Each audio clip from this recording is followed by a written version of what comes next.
Delivered by Nira Cano, the youth minister from the Iglesia Baptista Victoria in Cristo in Fort Worth. And I probably just really messed that up, but I mean, it's one of those things.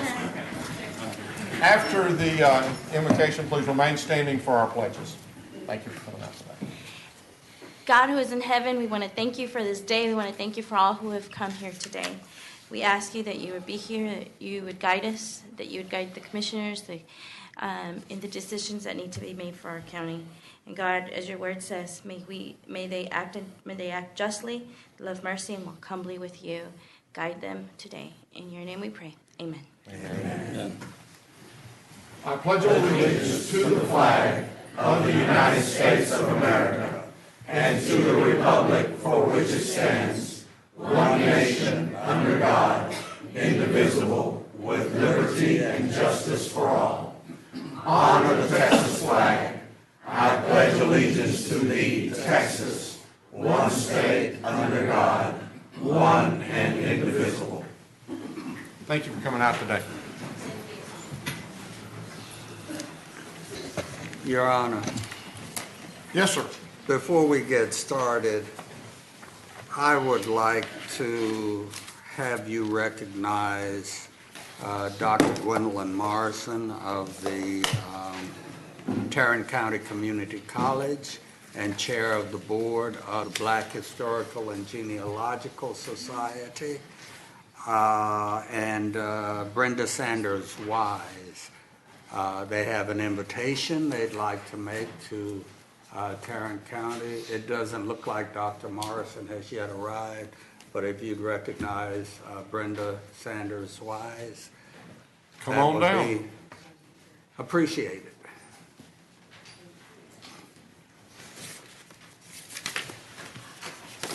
Good morning. Good morning, Brenda. Thank you for making the exception. Dr. Morrison still may appear, so. But on behalf of the Tarrant County Black Historical and Genealogical Society, on Saturday, September 24th, we'll be celebrating with the grand opening of the National African American Museum of History and Culture. We'll be doing a live stream at Baker Chapel, so we'll be celebrating with them as well at 9 a.m. We invite everyone out. They will also be dedicating their Ready, Set, Go Center, so we'll be there. That's part of that, the trifecta we call it. Then at 11 o'clock, we'll move across the way, right across the street, to the Lenore Rolla Heritage Center Museum, and we'll have a jazz brunch. You're all invited as we celebrate a kickoff for 40 years next year, April 22nd, 2017. This organization will be 40 years old. So we have a program scheduled for that day. Hope that you will be there. But please come out and be with us September 24th, 9 a.m., 11 a.m. You're going to have lots of fun. Everything's free. So please come out and join us. Thank you very much. Thank you very much. Thank you, Brenda. As the court may be aware, we have supported the Black Historical and Genealogical Society for over 20 years.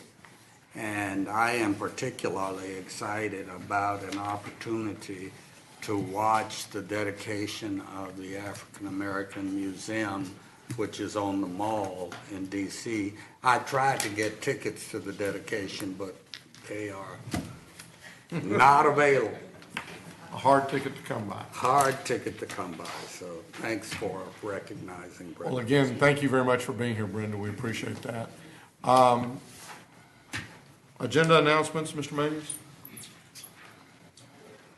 Thank you, Your Honor. Members of the court, we have several announcements as it relates to our agenda today. The first one is under the county administrator section, item 8A3. There was a revised court communication in your red folder this morning as it relates to that particular item. Next, under budget and risk management, which would be 8B1, this is the approval of the FY16 appropriation adjustments. We're going to ask that that be removed from the consent agenda and that it be considered after the administrator section. We can go to purchasing, item 8I4. This is bid number 2016-195. There's a revised court communication in your folder and online also as relates to that particular item. And then finally, under purchasing, item 8I13, which is a consent item, we're going to ask that that particular item be held until next week. Also, member of the court, I'd like to state that on our court meeting, where we are not going to be having a commissioners' court meeting on October 11th.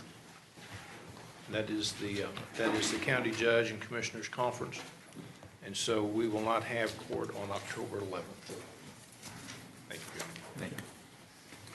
Court member, you have before you the minutes of our regular meeting of September the 13th. Move approval. Second. We have a motion and a second. Any discussion? Please vote. Motion passes unanimously. Proclamations, Commissioner Brooks. Yes, sir. I've got two proclamations, both are for ratification only.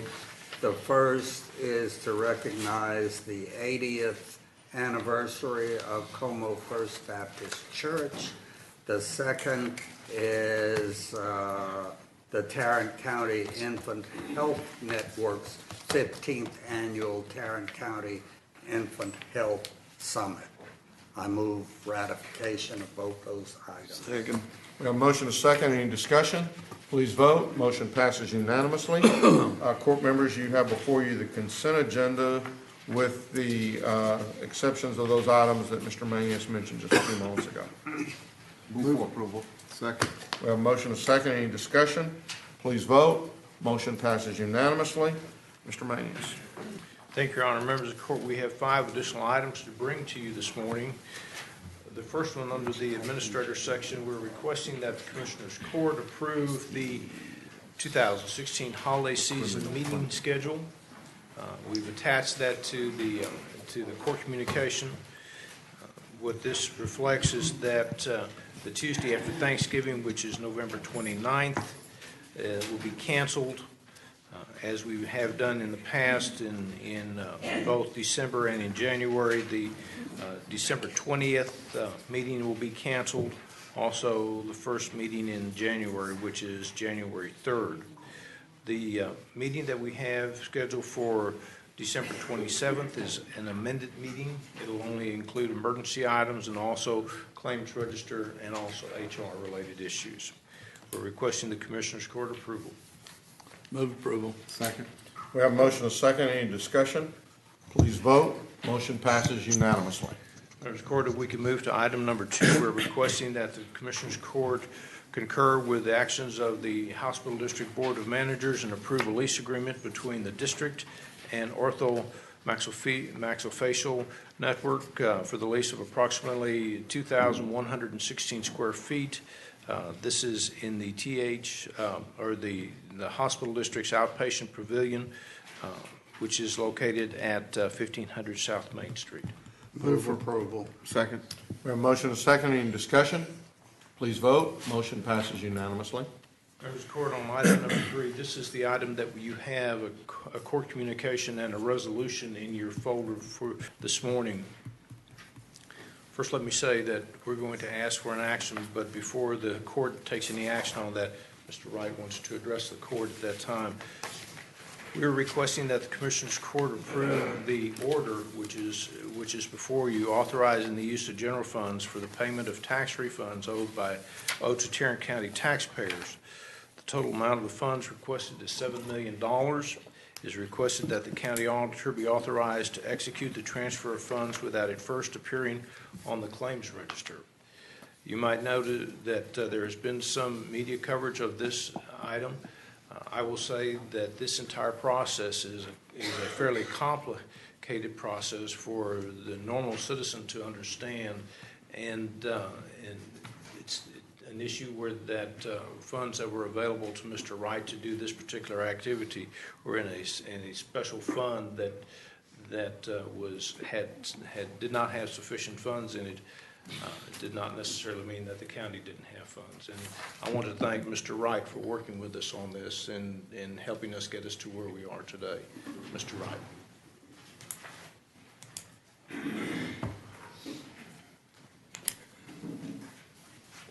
Good morning. Thank you, GK. Good morning. Good morning. I want to let you know where we are on these refunds. And it's really, to be honest, it's pretty tremendous news for the tax office.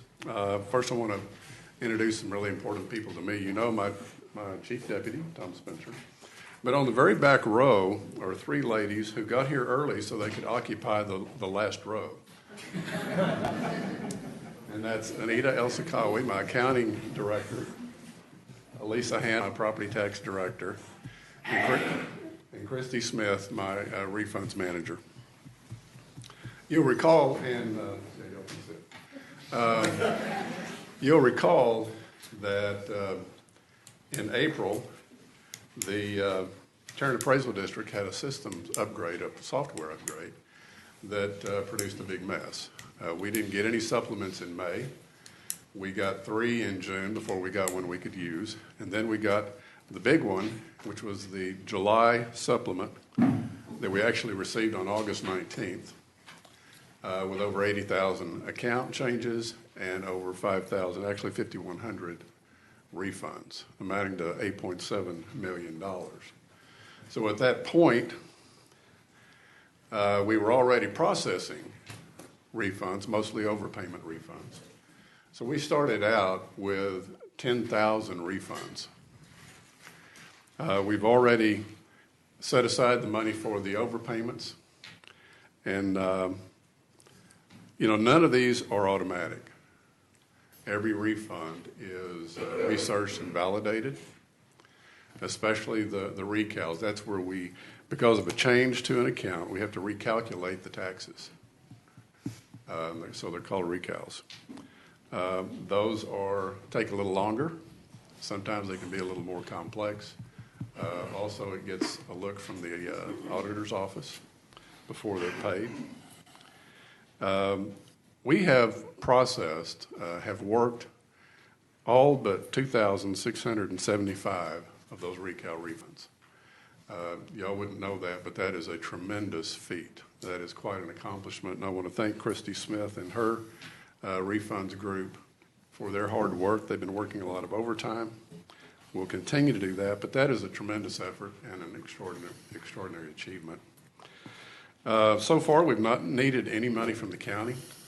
We've had enough tax revenue come in to cover the refunds processed. But looking ahead over the next 3 weeks, we're entering the last 2 weeks of the tax year. And we expect revenue to continue to dwindle. I believe that we would have enough to cover this, but that's betting on the come. Once the tax statements went out the first week in October, we'd start getting payments the second week in October. I believe there'd be enough to cover this, but that's betting on the come. And so I'm requesting $7 million. That'll ensure that no payments are slowed down for lack of tax revenue. And it'll allow me to release $3.5 million that I'm holding from the taxing entities to pay refunds. So $3.5 million of that would go to release money, and the payments could resume to all the taxing refunds. I understand this is their debt. It's not the county's debt. I mean, the county has some of this. But this is money that is owed by the school districts and the cities and the county to the taxpayer. It's important to note that no refunds are late, not one. And with the exception of one check that I've held back, none have been delayed. I'm holding a check for $1 million to General Motors. That too will be paid on time. But I'm holding it for now because people come before corporations.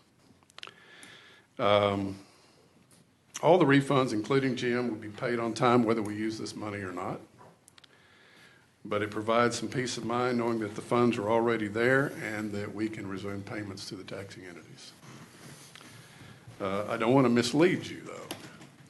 This money will not speed up the process of processing refunds. and preparing them for payment. We're going to be processing these refunds into October. And we're going to devote whatever resources we need. We're going to continue to work overtime, but you can only process so many in a day. So I don't want you to think that, come Friday, all of these are going to be paid. That won't happen. But all of them are going to be done. They're all going to be done on time, but they're not going to be done this week because we have to process them, as I've described, so many a day. I have talked to GK and my friends at IT about how important it is that we not have any IT problems during this period of time. We're going to be down for a week as we do our year-end conversion, and that's a week that we can't use the computer and process these refunds, but we're still confident that we can get all of this done in time. But I just want you to understand that we're going to use this money, and it's going to give us the flexibility we need so that nothing is slowed down. It'll allow me to release the $3.5 million to the taxing entities, but the money itself will not speed up the process, except the payment process. It'll speed that up. There's been a lot of news stories. There's been some inaccuracies. I know one said that I owed the money. Of course, I don't owe the money. Taxing entities owe the money. One said the county's out of money. Well, we're not out of money. But I would rather have the news stories than not, because the goal here is truth and transparency. And I'd rather have the transparency and risk some inaccurate news reports. Because when you have problems like the ones at the appraisal district, they don't get solved in the dark. They get solved by throwing a light on them. And that's one of the benefits of a free press. They get it wrong sometimes, but they do throw a light on things. And with that, any questions? Yeah, I appreciate very much your comments, and I appreciate very much y'all's work on this deal. I do think, and I know that the interviews you had and the interview, Commissioner Wynn, that y'all had were much longer than what we saw on the television. No, absolutely. And unfortunately, they got it wrong. And the implication is one, that we didn't have the money, and that the taxpayers were having to wait for the refund until such time as we could get the money in. And I just want to assure everybody here and everybody that's watching is that, one, the county's got a AAA rating, and you don't get that by just barely getting by the skin of your teeth. We have probably over $140 million that we could have easily advanced the whole amount on day one, and then the impression that was left is that you couldn't pay it out until you got that money, which obviously you just said that even if we give you the money today, you're not going to be able to pay it out and give that. So we're not ready to refund. No refunds are being held up except maybe this GM. And again, if you know that the GM is right, I'd get it out. Because you're not going to have any hold up as far as money goes. It'll be paid on time. Well, but again, if it's the taxpayers' money, I would not wait for it to be paid on time. I would get it out. With this $7 million, I'll be able to release it. And that's kind of, and again, since we don't know what they're going to say, if there's any way in the future, if this ever comes up again, don't hesitate to get to the court and ask us for whatever money may be needed. If I will tell you that, generally speaking, of course, this is an extraordinary situation. I've said before, it's unprecedented, and that's a true statement. It's never happened before, where we got this volume of refunds this time of year. And if the systems problem at the appraisal district had been managed better, we wouldn't be sitting here talking about this, because the problem wouldn't have occurred. I will tell you that we've met several times with appraisal district personnel. We met yesterday. Jeff Law was there, the chief appraiser. Joe Potoff, chairman of the board, and a couple of their staff met with several in my staff. We met for about 2 hours and put a lot of things out there for them. And they said all the right things, made all the appropriate assurances. But as I told them yesterday, what matters is results. But I said, we will not have another year of Abatement problems. And he said, they agreed, but again, results matter. Thank you. I mean, I just want everybody to understand, we've got the money. Nobody is, we know that we're advancing this money. It'll be back by the end of October. And I think as soon as we get those calculations, we need to get the money back in the taxpayers. I'd just like to make a comment, if I may, and that is that this county always pays its bills. And that if someone had come to us and asked us for the money to pay these taxpayers their refunds before going to the press, we could have avoided all of these misinterpretations and all, but nobody asked us. And that should not happen. Well, let me address that a moment. Generally speaking, this is a terrible idea. This is an extraordinary situation, which is why I'm requesting the money. But generally speaking, the county fronting the money, the county being bankers, so to speak, for the taxing entities and paying the financial obligations of another taxing entity is a bad idea, generally speaking. I'm willing to do this because of the extraordinary nature of it. But no, here's the thing, and I said a moment ago, yeah, the press got some of it wrong, but it has thrown a spotlight on this problem at the appraisal district, and that's where the problem is. It's not in the tax office, it's not in the county, and I would rather have the inaccurate news reports than again, those problems don't get solved in the dark. If we wanted to avoid getting it in the news, well, yeah, then the thing to do would be up front, have the county front the money, then nobody knows the problem exists. But we need this problem to come to light. The public needs to know about the problems at the appraisal district. The taxing entities need to feel the problems at the appraisal district, because that's the only way they're going to get solved. My point is not to try to hide I know, issue. I wasn't suggesting that. My point is that the court is the one that should make the determination that we're going to shut off the spigot. And we shouldn't have to read about that decision in the press. We should know. I sent you the email before it went to the taxing entities. But I understand what you're saying. Anyway, then we approve the payment of the tax refunds. Second. We have a motion and a second. Any other discussion? Please vote.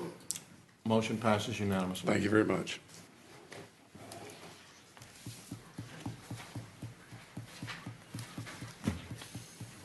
Excuse me, Dr. Morrison, we've already taken care of that issue. Thank you so very much, and thank all of you for your great service. Thank you. When you go home tonight, thank your families too for putting up with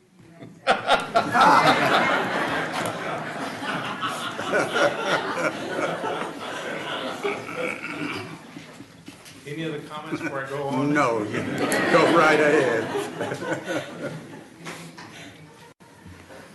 Okay. Members of the court, on items number 4 and 5, Ms. McMillan is going to take those. Good morning. Good morning. We have two bond issuance for your approvals from the Tarrant County Cultural Education Facilities Finance Corporation.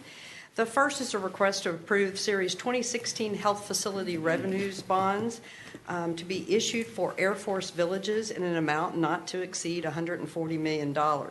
The proceeds of the Series 2016 bonds will go to refinance Tarrant County Cultural Education Facilities Finance Corporation retirement facility bonds that were issued in Series 2007 and 2009. These bonds were used to finance facilities at Air Force villages, now known as Blue Skies, in Bexar County and San Antonio. And again, this is a total refinancing of bonds that were previously issued for the construction of those bonds. A resolution of approval has been received from Bexar County. And again, Tarrant County is not liable for the repayment or principal of these bonds. These are simply approval for IRS tax exempt purposes. Move approval. Second. We have a motion and a second. Any discussion? Please vote. Motion passes unanimously.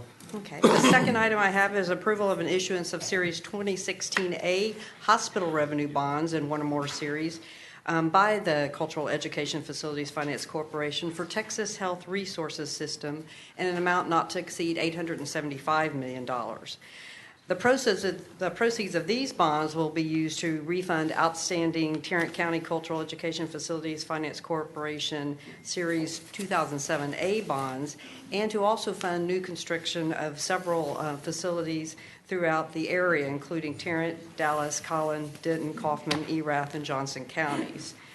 Specifically within Tarrant County, funds will be used to provide capital improvements at the Texas Health in Clear Fork, Harris Methodist HEB, Harris Methodist Hospital Alliance, the Texas Health Recovery and Wellness Center in Mansfield, and the Texas Health Harris Methodist Southwest Fort Worth Hospital. Resolutions of approval have been received from all the affected counties, and a letter from Texas Health Resources has been provided addressing their efforts in relation to the Tarrant County hub policy and representing that there are no known restrictions on the facilities in Tarrant County, Texas.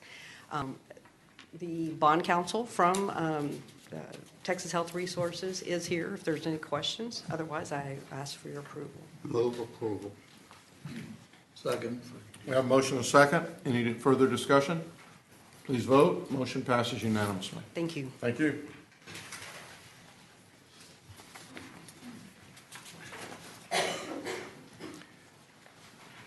Your Honor, members of the court, we can go to the budget section now.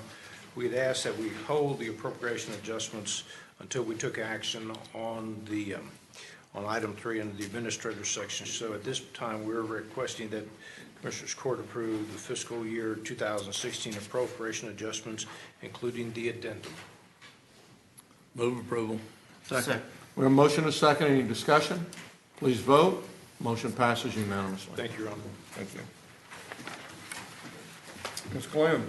Move to receive and file personnel agenda. Second. We have a motion and a second. Any discussion? Please vote. Motion passes unanimously. Good morning. We have one additional item for the court. That's item 2. Number 2, we're asking the court to approve an out-of-class pay extension for JP3. You've seen this one a couple of times. Judge Casey's requesting out-of-class pay extension for one of his admin court clerks through December the 23rd. We're estimating that the cost to the general fund will be a little bit more than $600, including fringe benefits. Move for approval. Second. We have a motion and a second. Any discussion? Please vote. Motion passes unanimously. Thank you. You bet. Vinnie. Good morning, Your Honor, and members of court. Good morning. Good morning, Vinnie. Public Health is requesting your approval for the reappointment of Dr. Catherine Colquitt as our local health authority. Her current term expires September 30th, and we're asking for a 2-year reappointment. Move approval. Second. We have a motion and a second. Any discussion? Please vote. Motion passes unanimously. Second item before you for approval is an agreement with the Care and Care Insurance Company to ensure HIPAA compliance. We're going to be mutually sharing data with each other. This company is providing or looking to provide chronic disease services through our Tarrant County Public Health programs to their clients. And for that purpose, we'll need to share HIPAA data with each other. And this is a no-cost agreement with no impact to general fund. Move approval. Second. We have a motion and a second. Any discussion? Please vote. Motion passes unanimously. Third item, we're requesting approval of a professional services contract with Hemant Rudraju to provide West Nile virus surveillance support. This person's a recent UNT graduate, has been volunteering with us throughout the West Nile season, and we'd like to retain him for the next 3 months to finish off some data entry into our West Nile surveillance database. Move approval. Second. We have a motion and a second. Any discussion? Please vote. Motion passes unanimously. Thank you. Thank you, sir. Mr. Beecham. Would Rob just stay away today? He was scared I was going to call on him again? He actually called in sick yesterday and today. I think you scared him to death, so he's really unprepared today. We have 7 items for your consideration this morning. Our first item is a bid award recommendation for bid 2016-186, signing a contract for elections printed forms. Recommendation would be to award a per enterprise basis, awarding to the primary, secondary, and alternate vendors as shown in your court communique. Move approval. Second. We have a motion and a second. Any discussion? Please vote. Motion passes unanimously. Item number 2 is another bid award recommendation for bid 2016-193, signing a contract for landscape services and supplies. Recommendation would be to award a per hourly labor rate, materials markup, again awarding to the primary and secondary alternate vendors shown in your court communique. Move for approval. Second. We have a motion and a second. Any discussion? Please vote. Motion passes unanimously. Item number 3 is another bid award recommendation for bid 2016-194, signing a contract for hydraulic repairs and service. Recommendation would be to award a per hourly labor rate markup for parts, awarding to the 3 primary vendors as shown in your court communique. Move approval. Second. We have a motion and a second. Any discussion? Please vote. Motion passes unanimously. Item number 4, another bid award recommendation for bid 2016-195, bid for the purchase of furniture for the Precinct 1 maintenance facility. Recommendation would be to award a per enterprise basis, awarding sections 1 and 3 to Wilson Office Interiors, section 2 to Workplace Solutions, delivery on time, scheduled for first week of December. Move approval. Second. We have a motion and a second. Any discussion? Please vote. Motion passes unanimously. Item number 5, another bid award recommendation for bid 2016-196, signing a contract for miscellaneous laboratory testing. Recommendation would be to award a per enterprise basis, selecting as our primary vendor Quest Diagnostics, our secondary vendor Clinical Pathology Laboratories. If approved, we're seeking contract approval from the court. Move for approval. Second. We have a motion and a second. Any discussion? Please vote. Motion passes unanimously. Item number 6, bid award recommendation for bid 2016-208, it's an annual contract for the purchase of a single drum pad foot vibratory compactor. Recommendation would be toward a per enterprise basis, awarding to the 3 primary vendors as shown in your court communique. Move for approval. Second. We have a motion and a second. Any discussion?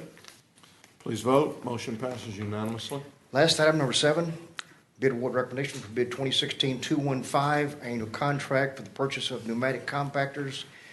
Recommendation would be to award a per enterprise basis, awarding items 1A, 2A to Holt, Texas. Item number 1 to RB Everton Company. Move approval. Second. We have a motion and a second. Any discussion? Please vote. Motion passes unanimously. Thank you. Hey, Jack, do you have your normal bets for this weekend's game with the budget office? Well, we did No. thrash the high school that GK had graduated from last weekend, but there's only... Hey, look, I didn't even bring it up this weekend. You mean the only university in the state of Texas that's ever graduated to President of the United States? When I Say told yes. him- In the state of Texas, yes.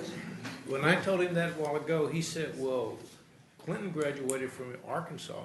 And I said, okay, but. I'm just telling you, University of you better Arkansas is leave. not Texas.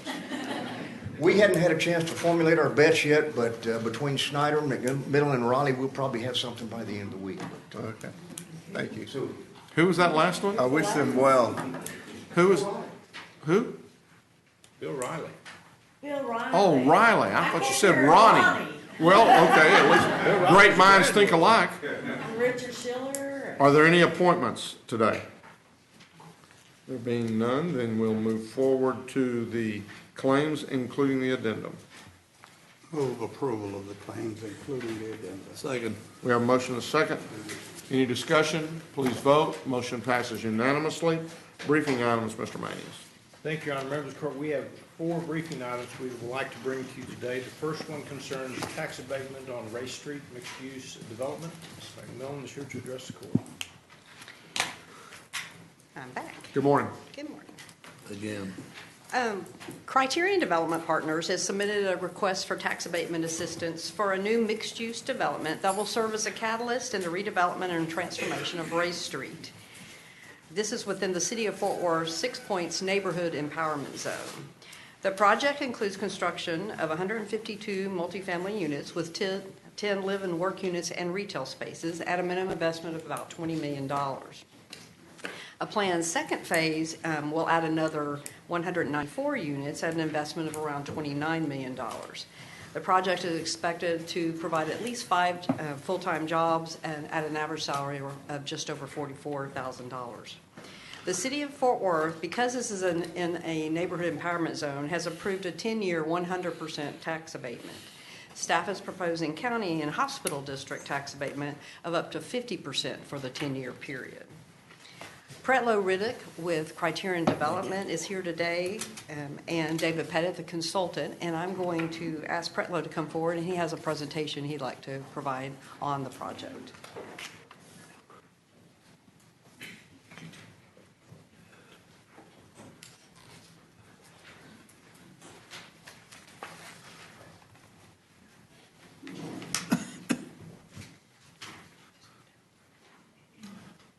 Good morning. Good morning. Good morning. Judge, members of the court, my name is David Pettit, and y'all have seen me before.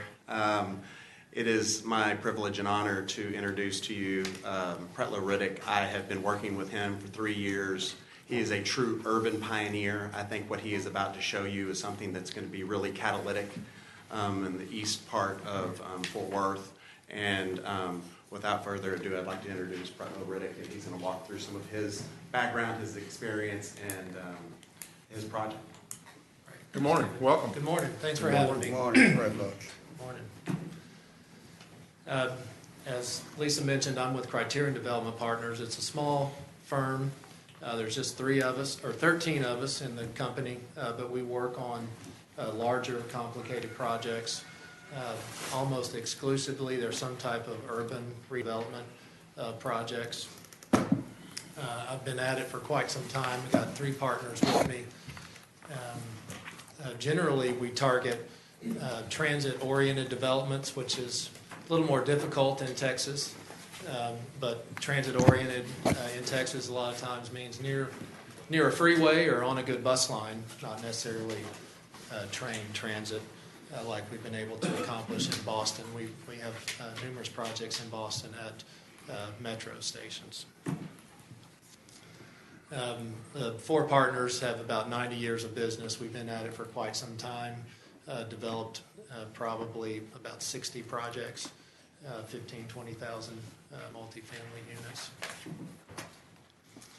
This is a project we built on McKinney Avenue in Dallas that we worked closely with the city on in 2007 that was part of the tax increment financing district. This is a project in San Antonio on Broadway. Very difficult project to accomplish. We work closely with the mayor of San Antonio and their redevelopment efforts around the Pearl Brewery. We were very early, had a tremendously difficult time financing this project, and it's just been exciting to see what's happened since this project has been built. There's probably 5 or 6 other multifamily developments, and kind of the Pearl Brewery is kind of ground zero now. And at the time we were doing this, we probably visited with 40 different financing sources, and number 40 said okay, so we were excited about that. This is a more suburban project in Richardson, Texas that we did in about 2010. The opportunity here, we've been working with the city closely for about 3 years in this neighborhood. Frankly, a friend brought me over here probably 5 years ago, and just started studying what was going on in this neighborhood, some of the things the city was talking about accomplishing, and it was very intriguing to us, and we thought an opportunity to really kind of sink our teeth into it and work on something for 10 years, not just one project, and kind of move on, but something that's going to be probably 10 to 15 years of our careers working on this project. Besides our investment kind of in the pre-development of this project, we really have engaged the community, trying to kind of get some of the neighborhood together and going. We've sponsored a 5K race to raise some money for Riverside Park. We've provided kind of free space for artist markets and farmers markets on Ray Street. And we're having an upcoming pumpkin patch on October 15th, assuming I get a CO by then for the building. So looks good right now. So this project, it's a minimum $20 million investment. Certainly what makes it complicated is it's a higher density. It's in what's called the MU1 zoning category, which allows up to 70 units to the acre. And so we're forced to do a parking garage. So there's about a 4-level parking garage. Those parking spaces cost $12,000 to $13,000 each. So that's really made the numbers difficult. We're also doing about 10% of the gross square footage as a retail use. So a lot of that will be accomplished through kind of a live-work space where people might, like an insurance salesman or a guitar teacher or an artist, might live there and also, have that place as their business. As I said, we've worked with the city for quite some time on Ray Street. There's a program approved to spend a bunch of money to kind of redo the street similar to Magnolia. Adding some street trees, adding some parking, adding some benches. It's been a long, hard process. Still battling a few right-of-way issues. That project is close to 1.5 years delayed, but we're still going after it. Our goal is to start next year in the first, maybe second quarter. Let me ask the question. Yes, sir.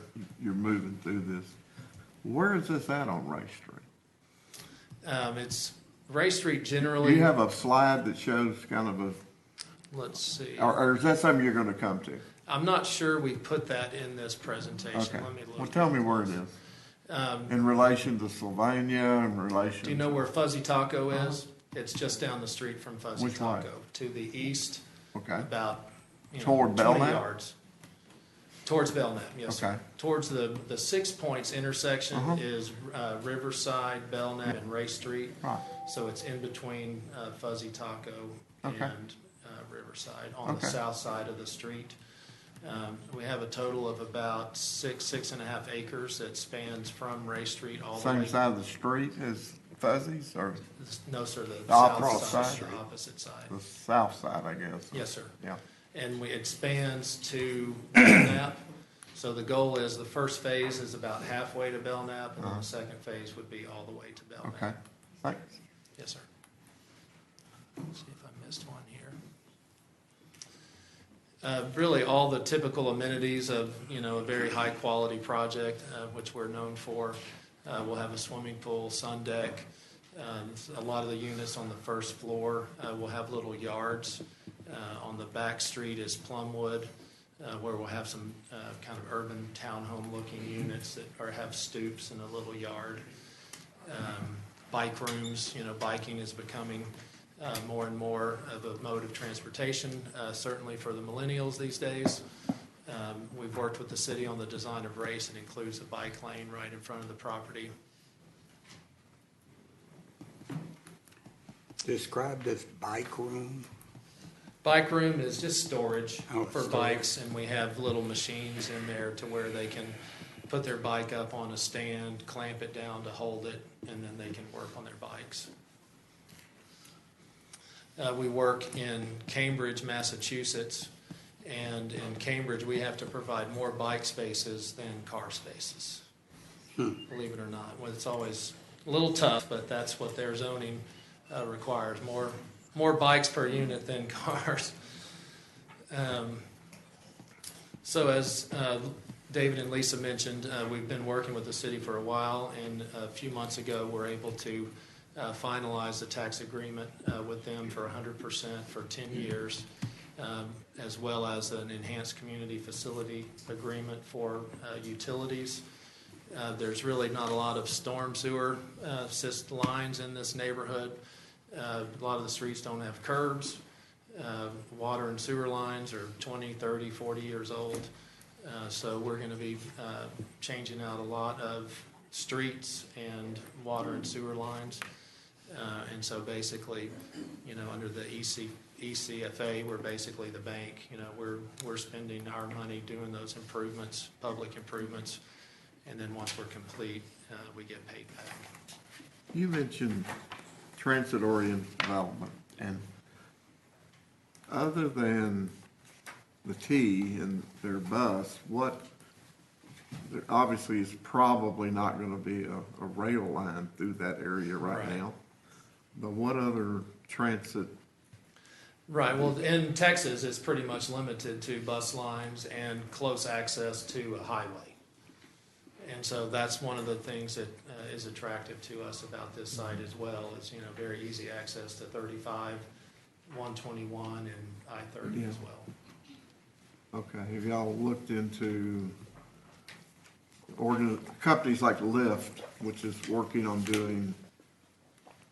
setting up like Betsy Price's bicycle racks, Betsy's bike racks?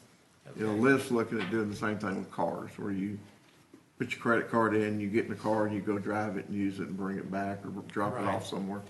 It's something. Would you have room for anything like that? We do have room in our parking garage, as well as probably an on-street space would be probably more appropriate to just reserve a space for, I guess not Lyft, but there's another company. I can't think of it right now. Coming out of. No, there's a go-car. Something like that, right, go-car. One of those little tennis shoe cars. Right. And you just kind of pay by the hour. What kind of car? They look like a tennis shoe. Yeah, okay. We have been talking with Fort Worth Bike Share to try to, get bikes, bike share station. We have one planned for the site. Certainly the issue is, the way that works is you have to switch out your bike every 30 minutes. And so we got to figure out how to get other stations between, call it Sundance Square and here. So I've engaged with Top Golf, because I think that would be a great spot coming out of downtown on 4th. And they've got a big parking lot to try to get them to put in a bike share station. And then maybe in Riverside Park as well, so that there's kind of a reason to ride your bike to Ray Street. You kind of work the stops along the way. Top Golf said, look, let us get our building open, and then we'll visit with you. So, but I think that's something we'll be able to pull off. While you're done that, I'm looking at a little bit larger map. You're saying you're south of Ray Street, probably north of Belknap, and I see Plumwood is between Retta and Blandon. Yeah. Okay. So it's that little rectangle. Yes, sir. That's south of Race, north of Plumwood, west of Rita, and east of Blandon. Yes, sir. Yes, sir. Okay. So Race is our northern border. Right. Plumwood for phase 1 is the southern, and then we're just off of Retta and Blandon. Now, when you say phase 1, what would phase 2 go down to? Phase 2 would be Plumwood to Belknap. Okay, so it's that little triangle in there. Right. Okay. I think that's about it. So the request is a 10-year abatement on real property increment improvements, which would be 50% for the county and 50% for hospital. And Lisa, you said up to, are there criteria that gets them up to the 50, or is it just right at 50? For this type of abatement, it's pretty much going to be just 50%. There'll be some possibilities for decrease if some fees levels aren't met in terms of contracting and all, but the maximum abatement will be 50%. Now, as far as the phases, the minimum investment requirement is only going to be for phase one, but if phase two, we're planning on putting into the abatement agreement that if phase two happens, that they will be able to receive abatement on it too. So if it happens in year two, they would have the remaining 8 years. If it's year four, the remaining 6 years. Yes, sir. I know that some of our recent, when I say recent, last 3 years, we've been somewhat reluctant to put the hospital district in these kind of projects. I know we didn't do it, and I think Mr. Pettit was the consultant on the Euless project, and there were some others that we didn't. Why are we doing it on this? Because typically what we have done in areas of redevelopment areas, because it's so hard, we have to try to help leverage the project. And because of the neighborhood this is serving, we feel like it benefits to have the hospital district because it brings up the whole area around there. That the area there, a lot of the users are hospital district recipients. So a lot of the projects we have, including the tax increment financing, where these projects really benefit the areas of the users of the hospital district, we have included the hospital district in that. And this area, I mean, I don't know. I do Meals on Wheels around. What's the rental rate on your units? Pardon? What's the rental rate on your units? The goal is about 800 to 1,300, depending one bedroom. I mean, it's certainly our goal is to bring up the market in that neighborhood. Any of which is affordable housing? With the agreement we have with the city is we're paying into an affordable housing program for 10 years. And Lisa, what's the base value of the current land and improvements? Yeah, I was looking that up. I believe it's less than $1 million, but I can get back to you with that. It's less than $1 million, right? It's very underutilized. You're obviously going to take some things. You're going to demolish. You're going to demo some things. You're not demoing any residential users, are you? I mean, No, that whole area looks to me to be industrial, business. They get a little bit further to the east, they might be able to get some retail. Yeah, we do have some artists and some buildings. You know, I've been talking to them for the last at least 18 months, and they're on month-to-month leases. You know, really almost free. Hardly pays the utilities that I pay for them. There are some occupied buildings there today. This is the second or third development now that I've seen come to us that basically is existing back-end parking. I'm gonna do a little survey here. How many of y'all are excited about backing in to your parking spot as opposed to pulling into your parking spot? I like to back in. I see about 10 people. Yeah, well, you better. I'm just telling you, I am not thinking this is gonna be a grand plan. Downtown Mansfield, I was at a TIF meeting recently for that, and around that whole area. Downtown Arlington as well. Yeah, they are using that. That is what is coming up. And it actually is safer for when you're coming out. And then when you're back in, if you've got kids, the door's open, and so they're going back toward the sidewalk, not toward the street. It's safe. And one thing we have done is the spaces are 10 feet wide. We could do them as low What's a normal? 9 feet. Yes, sir. Yeah, I'm just looking forward to the dings and to the scratches on the doors and the cars that are on either side of those things. It's like you're going to a cowboy game where you back in so you can get out in a hurry, so you'll just practice. You don't have a backup camera, do you? I don't know, in 2005, I was lucky to have a radio. Well, you need to get a new truck. I've been looking at this project for over a year, and I can tell you that it's a great catalyst in that neighborhood. Okay. And the whole neighborhood is going to pop, much like the Magnolia Corridor, as a result of this development. So in Arlington, are they actually, do you already have people backing up, or is this just proposed for future development? It's coming, because as the Abram Street become narrow. I'm just telling you, I would wait till the first one happens and just kind of see how it happens. I'd make sure that those trees that you could turn that thing around and do that, because it's harder to do with F-150s and bigger trucks. It won't be for those tennis shoe cars. They can pull in there and turn around. Thank you. Any Yes, sir. other questions? Thanks for having me. Thank you, Brett Love. So with that, staff is going to prepare a economic development tax abatement agreement, and we'll be bringing that back in the next few weeks for your consideration and approval. Thank Very you. good. Thank you, Lisa. Your Honor, members of the court, a week ago to item B, this is the Tarrant County 911 Emergency District's budget briefing. Mr. Peaker. Thank you, sir. How are you? Thank you very much. Thanks for having me this morning. And by the way, Judge, I spent 15 years as a volunteer firefighter. I back in everywhere. So You're one of about 10 people in this room. I back in most of the time. I don't mind backing in. That's just, most people don't get real excited about that. you're very. And some of them don't do a very good job of it. And I'm not looking at you for any reason Some whatsoever. of them don't do a good job pulling them forward. Well, I would agree with that Your Honor, Commissioners, Mr. Manius, staff, thank you very much for the opportunity to brief you this morning on the district's FY17 budget and tell you a few things about few things we have going on.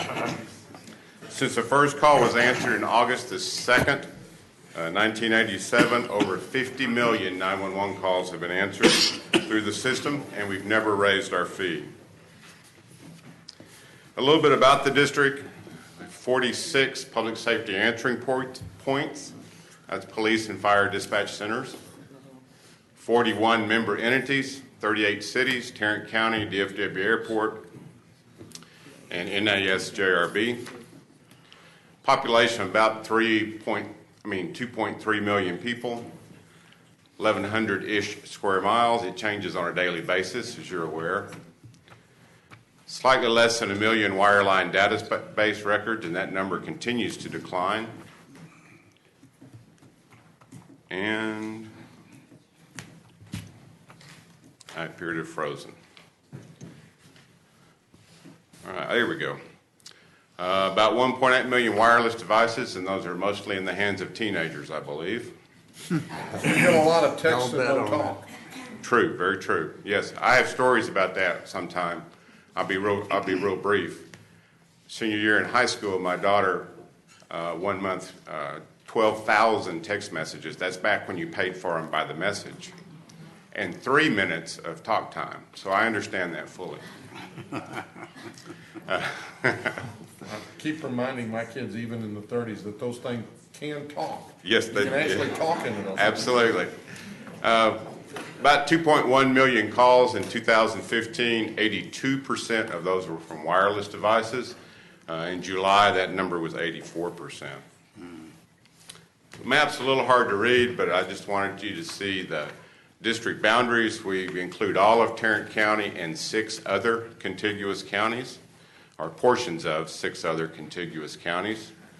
There are at least 2 consolidations I would like to point out to you. North Switzerland Hills has consolidated 4 cities, and Keller has also consolidated 4 cities into 1 communications center. This is a copy of the budget document that I provided you. The packet contains specific information about our revenues and our expenditures.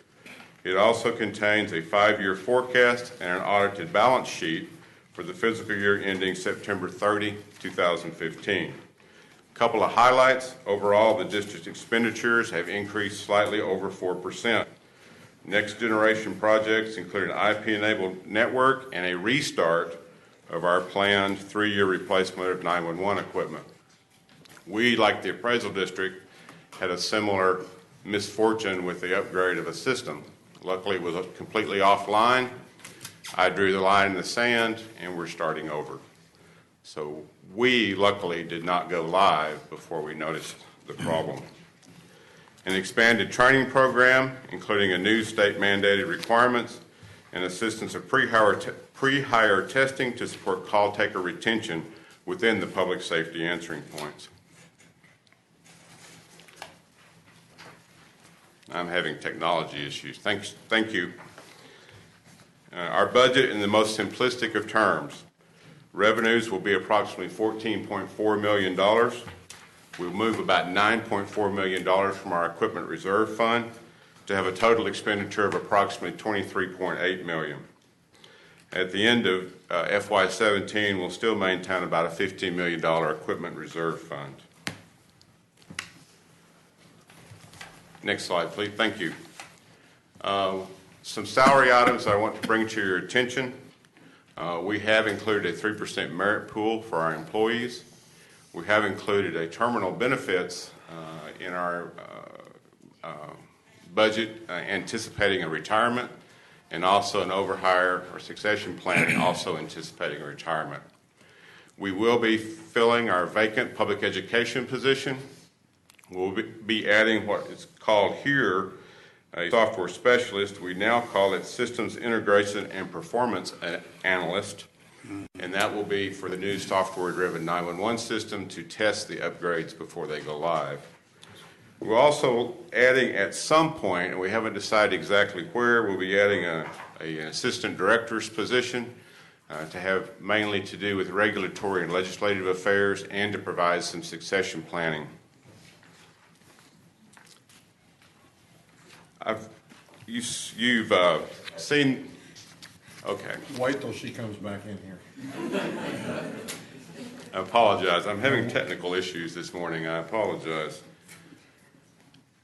Let's talk just a little bit about, and I'm sorry, I'm going to back one to be sure I didn't skip a slide. Nope, I'll just talk from this one.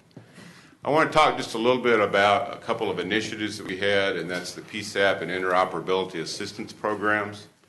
Those were established in 2010. In 2016, we allocated $1 million to our agencies for various projects. 26 agencies requested about $990,000 of that $1 million. We did the same thing for interoperability, and that's radio interoperability.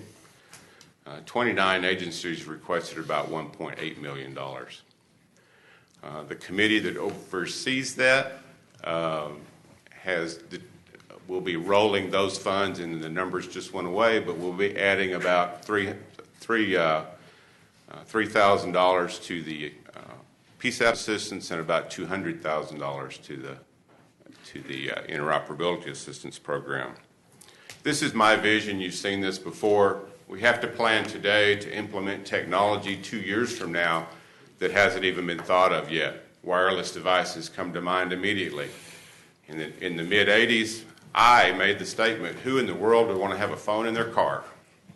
Well, that was an idiotic statement. Now 85% of our calls come from wireless devices. And we all have at least one, and some of us are fortunate enough to have 2 or 3. But I'm still not sure we want to have them in our car with us. I agree with that fully. How are we coming on the technology to be able to respond to emergency text messages? With our equipment upgrade, we'll be much closer. And at this point, that's about all I can say. Talk just a little bit about our advisory committees, which you have several participants in. Technical Operations, Amy Blaustein at the Sheriff's Office is on that committee. That Technical Operations Committee oversees such things as technology, text to 911 that you're referring to, Commissioner Brooks, and other technology upgrades. When I came to the district in 2005, our customers, the Psaps, didn't have a whole lot of say into the operation of the district and what technology we chose and things like that. So I established the Technical Operations Committee almost immediately, and we began getting their input on what services they would like to see. The radio interoperability, or the RIC as we call it, Daniel Webb from IT serves on that, and Randy Renoir also serves on that. That is radio interoperability. We're trying to bring everyone together, and I have a little more information about that in a moment. Our Public Awareness Committee, we haven't quite got that one kicked off yet, but we're still working on that. As far as training is concerned, last year we facilitated 96 classes, about 1,500 students, and over 20,000 hours of total education. And I'm very pleased to report that we are now a licensed contract trainer with TCOL, or TCLOS, you may refer to the Texas Commission on Law Enforcement. So we now can administer our own classes and our own testing for state certification. Performance testing program, another thing that we're very proud of, and this had to do with wireless. When we saw wireless escalating at a monumental rate, I guess you would say, in 2005, we created a testing performance program. To date, we've done about 10,000 documented wireless test calls. We've tested every public safety answering point, both primary and secondary, and we use the MAPSCO book to use random locations for those. And basically, our tester, we call him Waldo, will go out and stand on an intersection that our insurance carrier wouldn't let me stand in the middle of the intersection, so he has to stand on the curb. But anyway, it makes a test call to a public safety answering point. And it's that call taker's responsibility to locate Waldo. So they can pinpoint, that's not really a good word to use, but they can locate Waldo at that intersection. Use the resources they have, and it gives some on-the-job OJT type training. And then they get a prize out of the prize bucket, which is, like a squeeze ball or something like that. So it really works well. It's good wireless testing, and it's also good for the call takers. No, here's the explanation of it right here. It is based on actual condition, the actual tools that they have. When I came to the district in 2005, each wireless carrier had a 2-inch binder on how to locate their callers. I told our manager over the wireless section that would never work. If you couldn't put it on a sticky note, it would never work in a dispatch center. I don't know if you've been in the dispatch center and seen all the sticky notes that are around the screens, but that's the message center within a public safety answering point. So here's what Waldo came up with. If the uncertainty, and that's a number the wireless carriers provide us, and that basically says how confident are you in this data. If the uncertainty is less than less than 150, there's a 92% chance the caller is within 100 meters of the indicated location. And those numbers have actually gone either down or up, depending on which way you want to look at it. Our accuracy has actually improved since we developed this slogan, but it still holds true. This slide is simply to give you a depiction of the difference between a wire line caller, the home telephone caller, and the wireless caller. If you call from your home telephone at that orange or yellow rooftop there, we're going to know exactly where you are. You're at 102 Smith Street.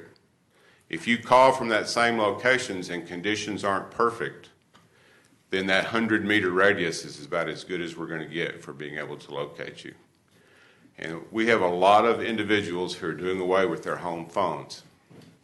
What I always try to remind them is, even if you do that, and it's a cost-saving measure, and we all know we don't get too many calls unless it's political or the church at home. So, I'm the world's worst. But I always try to remind people, be sure and post your address, because your guests may not really know your address. And if you still have small children and you have babysitters, I can almost guarantee they won't know your address. So post your address in a conspicuous location, maybe where the phone used to be. But be sure that everyone in your household or that visits your household knows your address. I'll get off my soapbox now. What if they have an IP telephone at home? IP telephones, we have location for those, especially if you have like Charter or another cable company. They actually load that information into our database. I mentioned a little bit ago about the Regional Interoperable Communications Committee, or the RIC. And the whole purpose of the RIC was to unify 6 separate and sometimes disparate radio systems. We funded various studies, where there'd be a management study or a feasibility study, and we settled on, from the district standpoint, a fiduciary model. So we have funded both users and infrastructure. We did some fire alarm consoles at Tarrant County Fire Alarm, replaced some of their aged equipment last year. We provide radios for non-P25 trunk systems. Hazlet, for instance, comes to mind. They recently had a mutual aid fire with Fort Worth, and Kurt May, the fire chief up there, told me the next morning that's the first time they'd ever been able to talk to Fort Worth while they were on a mutual aid call. So that certainly says a lot for what we've done. To date, we spent about $8 million. And the final project that we've got is a WAVE project, and that stands for Wide Area Voice Initiative. And that basically turns turns your cell phone into a $6,000 portable radio.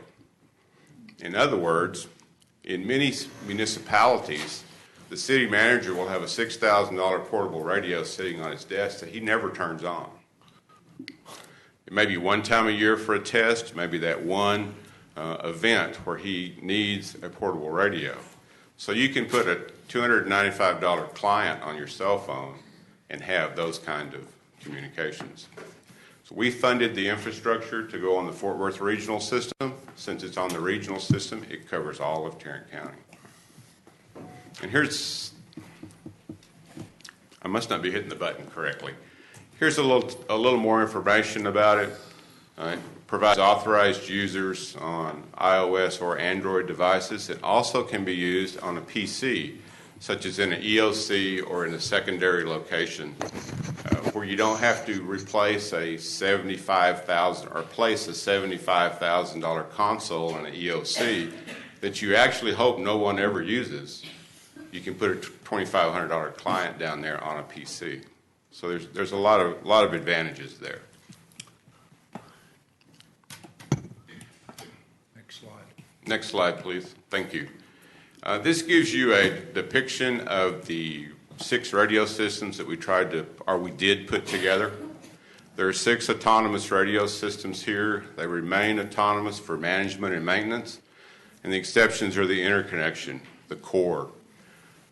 The district also funded this last year reprogramming the microwave links that that connects all of these systems, and providing a backup link that goes across the north from Irving back to Fort Worth. And what this will do, we used MPLS technology, multi-layer something. Anyway, basically, I always forget my acronyms.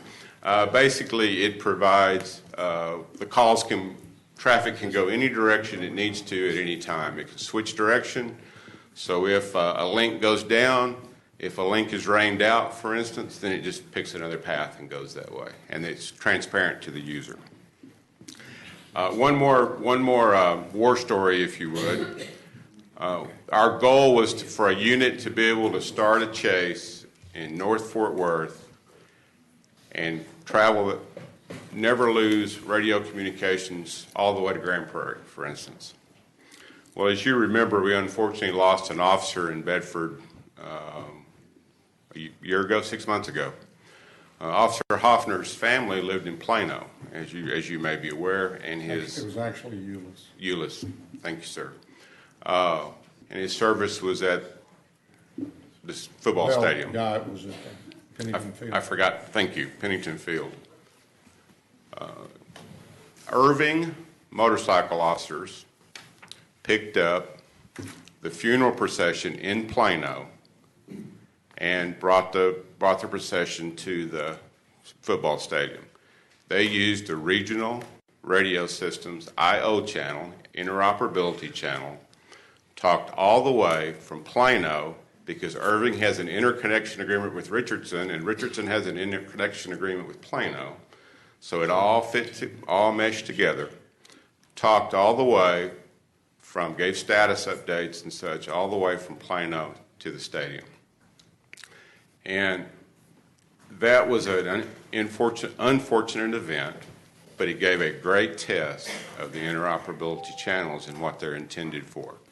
We have many others. We have chases, intermunicipal chases, things like that the interoperability has certainly been a godsend, if you will, for many of our law enforcement agencies. Judge, I've rambled on, but I'll be happy to answer any questions you or the commissioners may have, and I thank you again for your continued support. Is there any system either now in place or hopefully coming into the future? You know, we'll be driving down a freeway and somebody will just be driving recklessly, and you'd love to be able to figure out how to call the 911 and identify that you've got a vehicle that's driving dangerously, or a driver in a vehicle driving dangerously. Anything in the future that looks like you might be able to say to 911, okay, there's a vehicle heading south on 121 toward Fort Worth, and Well, you can do that today. You know, you can dial 911 from your cell phones. The problem I think you're trying to allude to is you don't know what city you're in, and you're always switching cities. That is an issue, especially on major freeways, for instance. And you wind up having to tell your story over and over again. I assume that's where you're headed. Yes, there is some technology coming. I don't know when it will be, to where that ownership of that call and ownership of the information of that call will transfer each time. With the system we're putting in, it will be a centralized system, so we'll be one step closer to that, but we're not quite there. okay. Any other questions? Thank you very much. Thank you. Appreciate it. Thank you for your time. Your Honor, members of the court, we will be bringing back the Easy for you to say. 911 budget in several weeks for your approval. Board members, we can now go to briefing item C. This concerns implementation. Just go ahead and start, I think. Okay, well, good morning. And we're going to talk about infant mortality. Thank you. And I asked Mr. Manius if he would help distribute some items to you all while I'm starting my presentation. First of all, I would like to thank you all for the proclamation that you ratified today, and Commissioner Brooks had Amanda come present that on Friday at the Infant Health Summit. We really appreciate your all's recognition and support of public health issues in Tarrant County, and infant mortality is a huge issue for us. So we wanted to provide an update to you today, and I'm going to ask next slide, please. The reason why infant mortality is such a big issue is because all around the world it's used as a proxy indicator for community health status, poverty and socioeconomic levels, and the availability and quality of health services and medical technology. So it's a really big deal, and if you look at some countries' websites even, it will tell you what their infant mortality rate is on their front of their website. Next slide, please. The definition of infant death is the death of a child before his or her first birthday. The important part of this is they've had to have shown some sort of life, drawn a breath, so to speak, before they're counted as an infant death. And the infant mortality rate, won't throw too many numbers, but this rate is real important. It's the number of infants that don't see their first birthday out of 1,000 live births. Okay, so for every 1,000 live births, how many babies didn't make it till their first birthday? Okay, so those rates we're going to show you here. We've made huge progress through the years, and we're starting back to where things were really tracked in the 50s, and we brought this chart all the way up to 2010. And you can see that the blue is the Tarrant County number, Texas is the green, and U.S. is blue, and Tarrant County is red.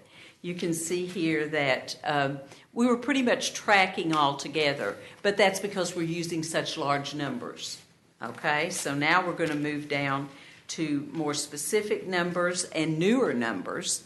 These rates are from 2005 to 2014, and this is what gets everybody talking. You can see that the red line, once again, Tarrant County, has a higher infant mortality rate through all of these years that we've tracked compared to the U.S. and to Texas.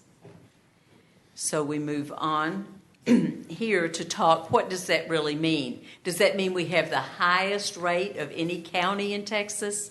No, because remember that number of live births is real important. So Hudspeth County actually ranks number 1. They didn't have but a couple of births. And so when you lose 1 birth out of 2, your rate is going to be, of course, much higher. Okay? So Tarrant County ranks 66th. And what we like to do is compare ourselves to other counties that have at least 10,000 live births a year. Okay? So 7.22 is our rate right now, and you'll see us in comparison to the other large counties here. This is one time that being number 1 is not something that we're proud of by any means.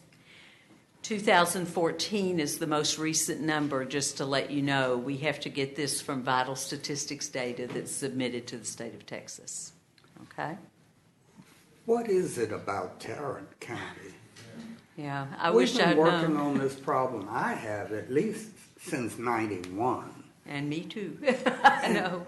And it's so frustrating, but we do have a lot of information that we didn't have before. And I think as we go through here, we'll notice some opportunities.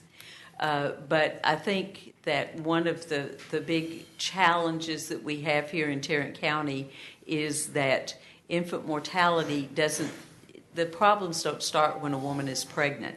So we're looking at the whole life course. And so you can't just turn things around real quickly. But I do not like being number 1 either. So let's go on to looking at cities. What for the larger cities in Tarrant County? If we've got the largest county rate, you know we're going to have a large city rate too. Once again, we try to compare ourselves to the cities that have more than 5,000 live births. Fort Worth, you see, ranks 69th at 8.51 per 5,000 live births. That's the city version. And Arlington is 6.66. So here's next slide. You can see how it breaks down in that bar graph. And once again, we have a number of challenges. And we're going to look going forward now at the race ethnic breakdown, and this is where things get really frustrating for us, and that is that you can see that the green line, and these are the way that the numbers are turned into vital statistics and the labels. So the red is Hispanic, the non-Hispanic black is green, non-Hispanic white is blue, and then the dotted line is the average. Once again, you can see that even though we're sort of trending when it comes to Hispanic and non-Hispanic white, the non-Hispanic black rate is just way above the others. And so that's where we really know that we need to focus most of our efforts because there is no reason to have a rate that's almost twice the other rate. Now, when you're talking about infant mortality, there's a lot of confusion. A lot of people say, well, it's unsafe sleep environment, it's child abuse, it's being left in a hot car. All those things are horrible things. But what happens with us is over 61% of our kids die in the first week of life. So there's no unsafe sleep environment because they never leave the hospital, okay? These are poor pregnancy outcomes, and that's what we have to start looking at. How can we help women have healthier pregnancies? That's what we really need to focus on, because we have wonderful technology here. And if people can get to the providers in decent health, then they're going to have a healthy baby, most likely. And do you know of that 61%, how are most of them making it full-term pregnancies, or are many of them very early? That's the key, is prematurity and low birth weight. Because babies start out weighing 4 pounds or even 2 pounds, they don't have as good a chance of survival as if they weigh 6 or 8. So that is the key right there. And we are concerned yes, oh, I'm sorry. Yes, sir. Do you have any info on that 61% and how many of the women,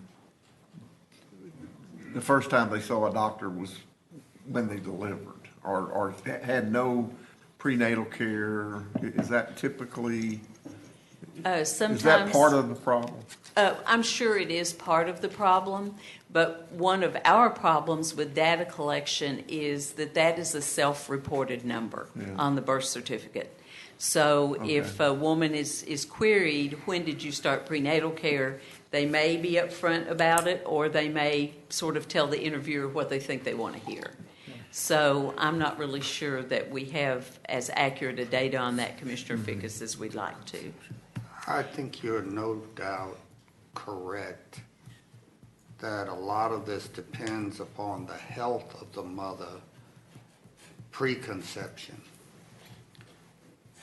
So we're focusing on the entire life course of these women.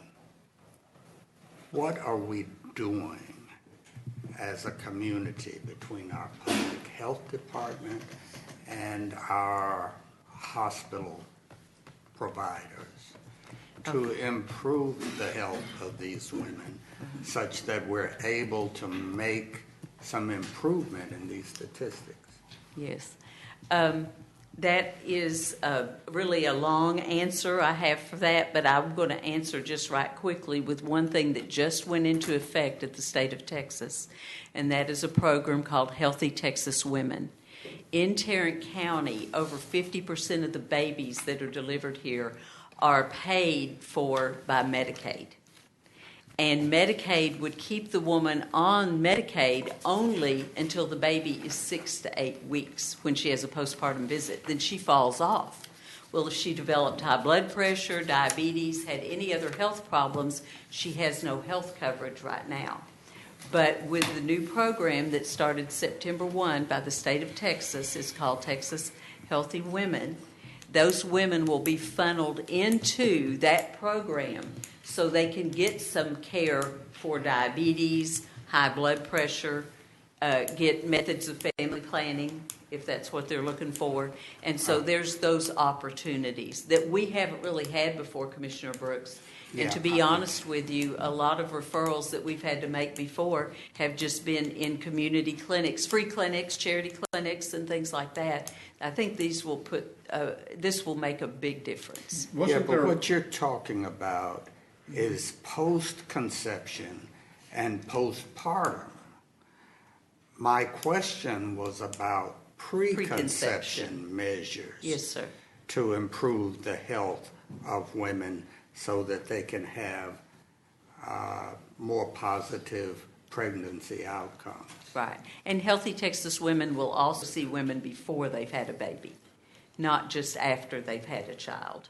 So that is an opportunity. What tends to happen, and we see it in public health when it comes to immunizations even, people are in a hurry to get their new babies taken care of and get their immunizations and everything, but as they get older, things fall off. If the kids don't do sports, they don't have a physical sometimes.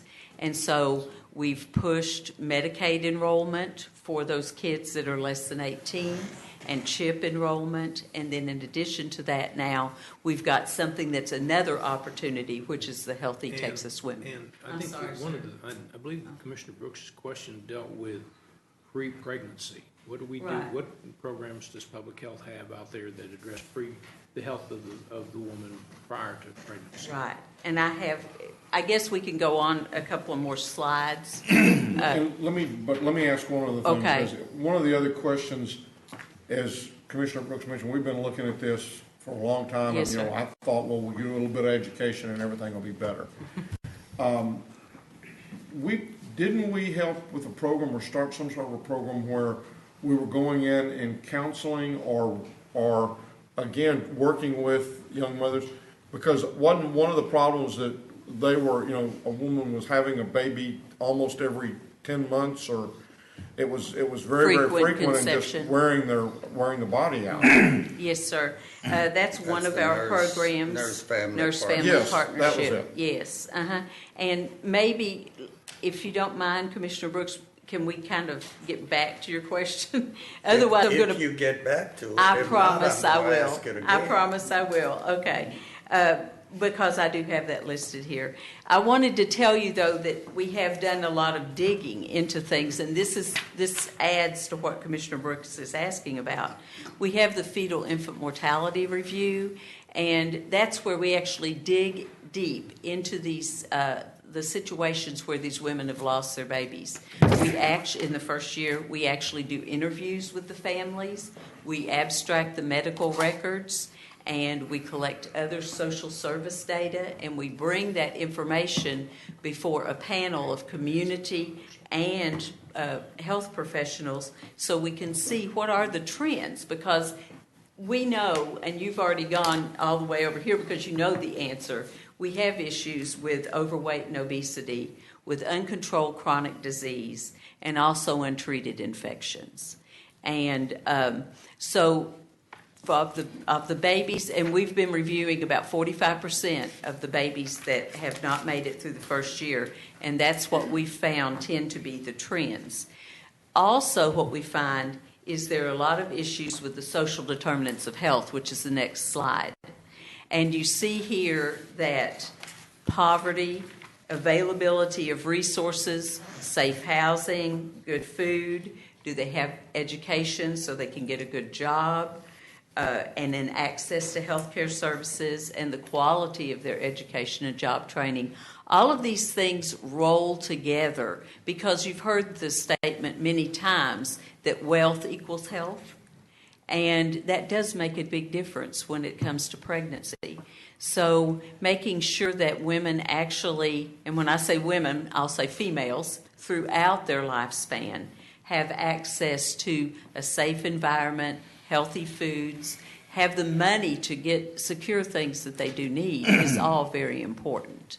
So that's where public health comes in and answers some of Commissioner Brooks' question about some of the opportunities that we have through public health, and there's the Nurse Family Partnership. Great outcomes. Commissioner Brooks actually serves on the state board, and he knows very well that we have amazing outcomes, both for the mothers to be employed, finish their education, as well as the kids to do well in schools. So that is a great program. The WIC program helps to make sure that the families receive nutrition education and also the supplemental foods that they need. Chronic disease self-management classes. That was one of the trends, is uncontrolled chronic diseases. So one of our district projects does answer to that. We provide that education for anyone 18 and over, how to manage chronic disease. Smoking. I didn't show a graphic for this, but we have a really high smoking rate, especially with white women in Tarrant County. And we know that smoking causes premature delivery. So to live tobacco-free classes are available as well through our district project. Making sure people have their immunizations. We know that if they get their immunizations regularly, they probably are going to seek health care as well. Adult health services, where we provide the sexually transmitted disease screening and treatment. So important because we find so many women come in with untreated STDs and may possibly be the cause for them to have the premature delivery again. We also, with DISRIP, were able to start a new program called the Prematurity Prevention Program. Now I've got your problem. And it's called 17P. And if any of you all have had anyone in your family who's had a history of preterm birth, they might get injections called 17P. It's a steroid that they can use that helps the baby, basically the mom, be able to carry the baby longer. We've had great progress with this. A lot of providers weren't even using it before we started our education program. And if you're still going to have a preemie, but that preemie's now at 36 weeks instead of 29 weeks, that's an awesome progress. So we've had a lot of involvement there. And then we have a number of community health workers who are out all across the county trying to provide this general education for women and families so that when they do have their first pregnancy, or if they have another pregnancy, they'll kind of be on target for that. We have a lot of partnerships with John Peter Smith. The community health workers. Yes. are they located in the communities or are they centralized at the public health building?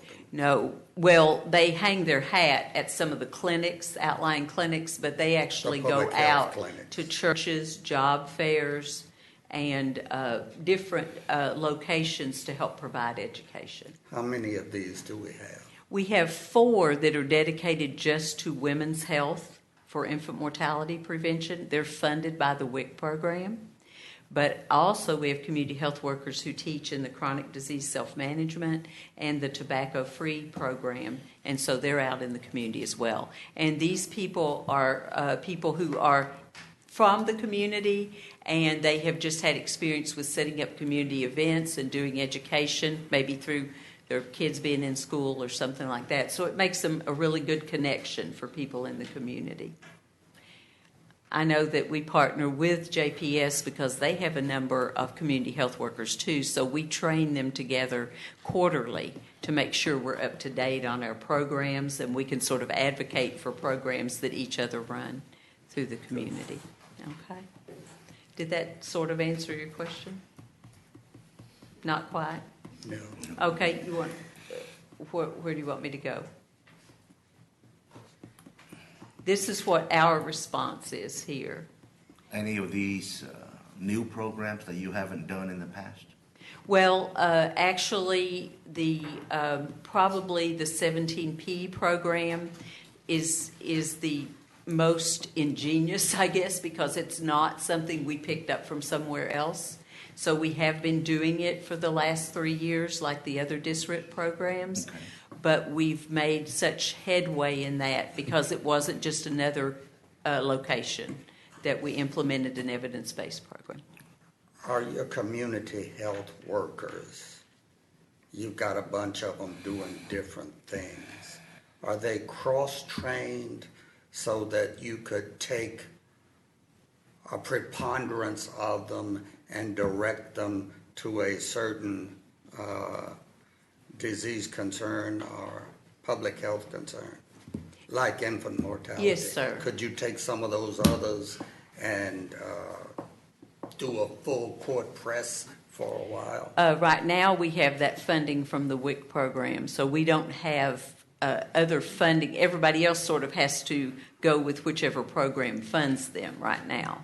But we would have to have additional source of funding for additional people just to be targeted to infant mortality. Why do we not have a disrupt program on infant mortality? Well, 17P is, because that's promoting... Yeah, that's very narrow and very targeted. Well, that's true. But because most of the babies who don't make it are preemies, that's why we sort of went in that direction. And of course, 17P wants to make sure we have some sort of clinical attachment to things. Well, you asked me where you could go. Mm-hmm. You could go back to my original question. Okay, can you remind me of what it was? Which is, what are we doing pre-conception to upgrade the health status of women so that they have more positive health outcomes? Okay. These things you're talking about are post-conception. No, well... For the most part.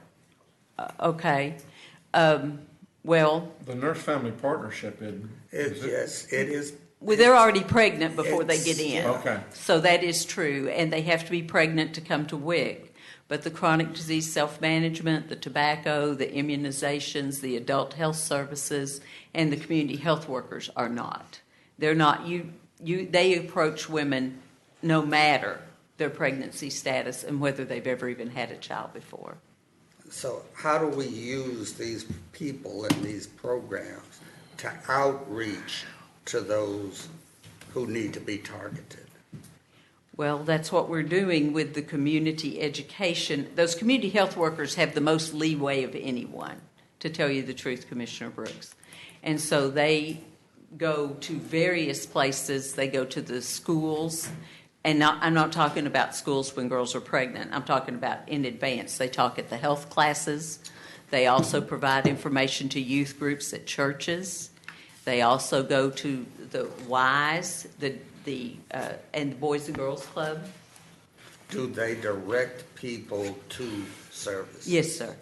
Yes, sir, they do. They carry Medicaid information with them, and now they have Healthy Texas Women information as well, and CHIP and Medicaid for kids. To what extent has Texas's failure to expand Medicaid impacted on this problem?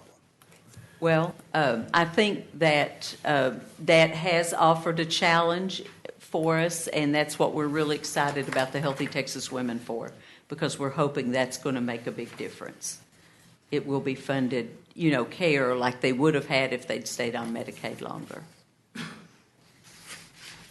But again, that's post-conception and post-partum. Yes, sir.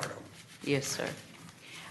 I would also like to call your attention, this book that I handed out was done in cooperation, you asked about the community, with the people who are in the Infant Health Network. And there are sections in here that sort of advise, no matter what your role in life is, whether it's being a family member or a business or a policymaker or media, how you can help babies thrive in Tarrant County. So this is a nice tool. I would love to provide more for you all if you'd like to share them with people. And you also received this card here, which gives to women, and once again, of all ages, information about just being healthy, not about when you're pregnant, but being healthy before they become pregnant. And I will leave you with one other thing, and that is that the state has a website called Someday Starts Now. It's a little hard to talk with people about preparing for a pregnancy when they don't intend to have one, but we all know that that's not always, it doesn't last for long. And so somedaystartsnow.com actually provides a lot of information about preconception health, and that's what we tried to do here was push people to that website. Okay? Thank you. I Yes, want sir. to make a comment. Yes, sir. At the risk of prolonging this conversation, I want to stress, and I have been talking to you, and I just talked to JPS again yesterday. Yes. Okay. And my comment is this. 6 years ago, when I first came to this court, it was reported to me that infant mortality rate within the zip codes of 76010 and 11 are among the highest, if not the highest, in Tarrant County. 6 years later, today, it still is. Something is not right. Something is not right. So I ask you and Vinny and Public Health to take a very hard look at the way we conduct our business, the way we carry out our programs, okay, to really target those two zip codes and fix the problem. Sure. Right? Okay. Yes, sir. And we do need to make a map for you all because we just got these 2014 numbers so that we can give you the fresh map, okay? Unfortunately, it may not look any different, but we still need to give you one that's up to date. I think we've got one of those zip codes in Yes, sir. south You do. part You, of Yeah. yes. Right Yes, there sir. on Pipeline around Yeah. Santa Grande. We just need to see if Same the thing. 2014 weighs out the and same I've been way. here 10 years, and it's Yes, been an sir. issue for 10 years. Well, Yes, sir. and I guess along the lines of what both of them are saying, what I would like to see is over that period of time, what efforts have we tried to make, and what more tools do you need in ever to be that? It may be something that we need to make sure our community workers are folks that are well known and respected within those communities. And I don't know I know we have a huge Tongan population. Yes, I think that's a little bit further east than what we're talking about. Mm-hmm. But I know they have a big problem with diabetes and some of those Chronic types disease, of things. yes, sir. But from just a cultural standpoint, it may be that we need to look at how we're trying to educate.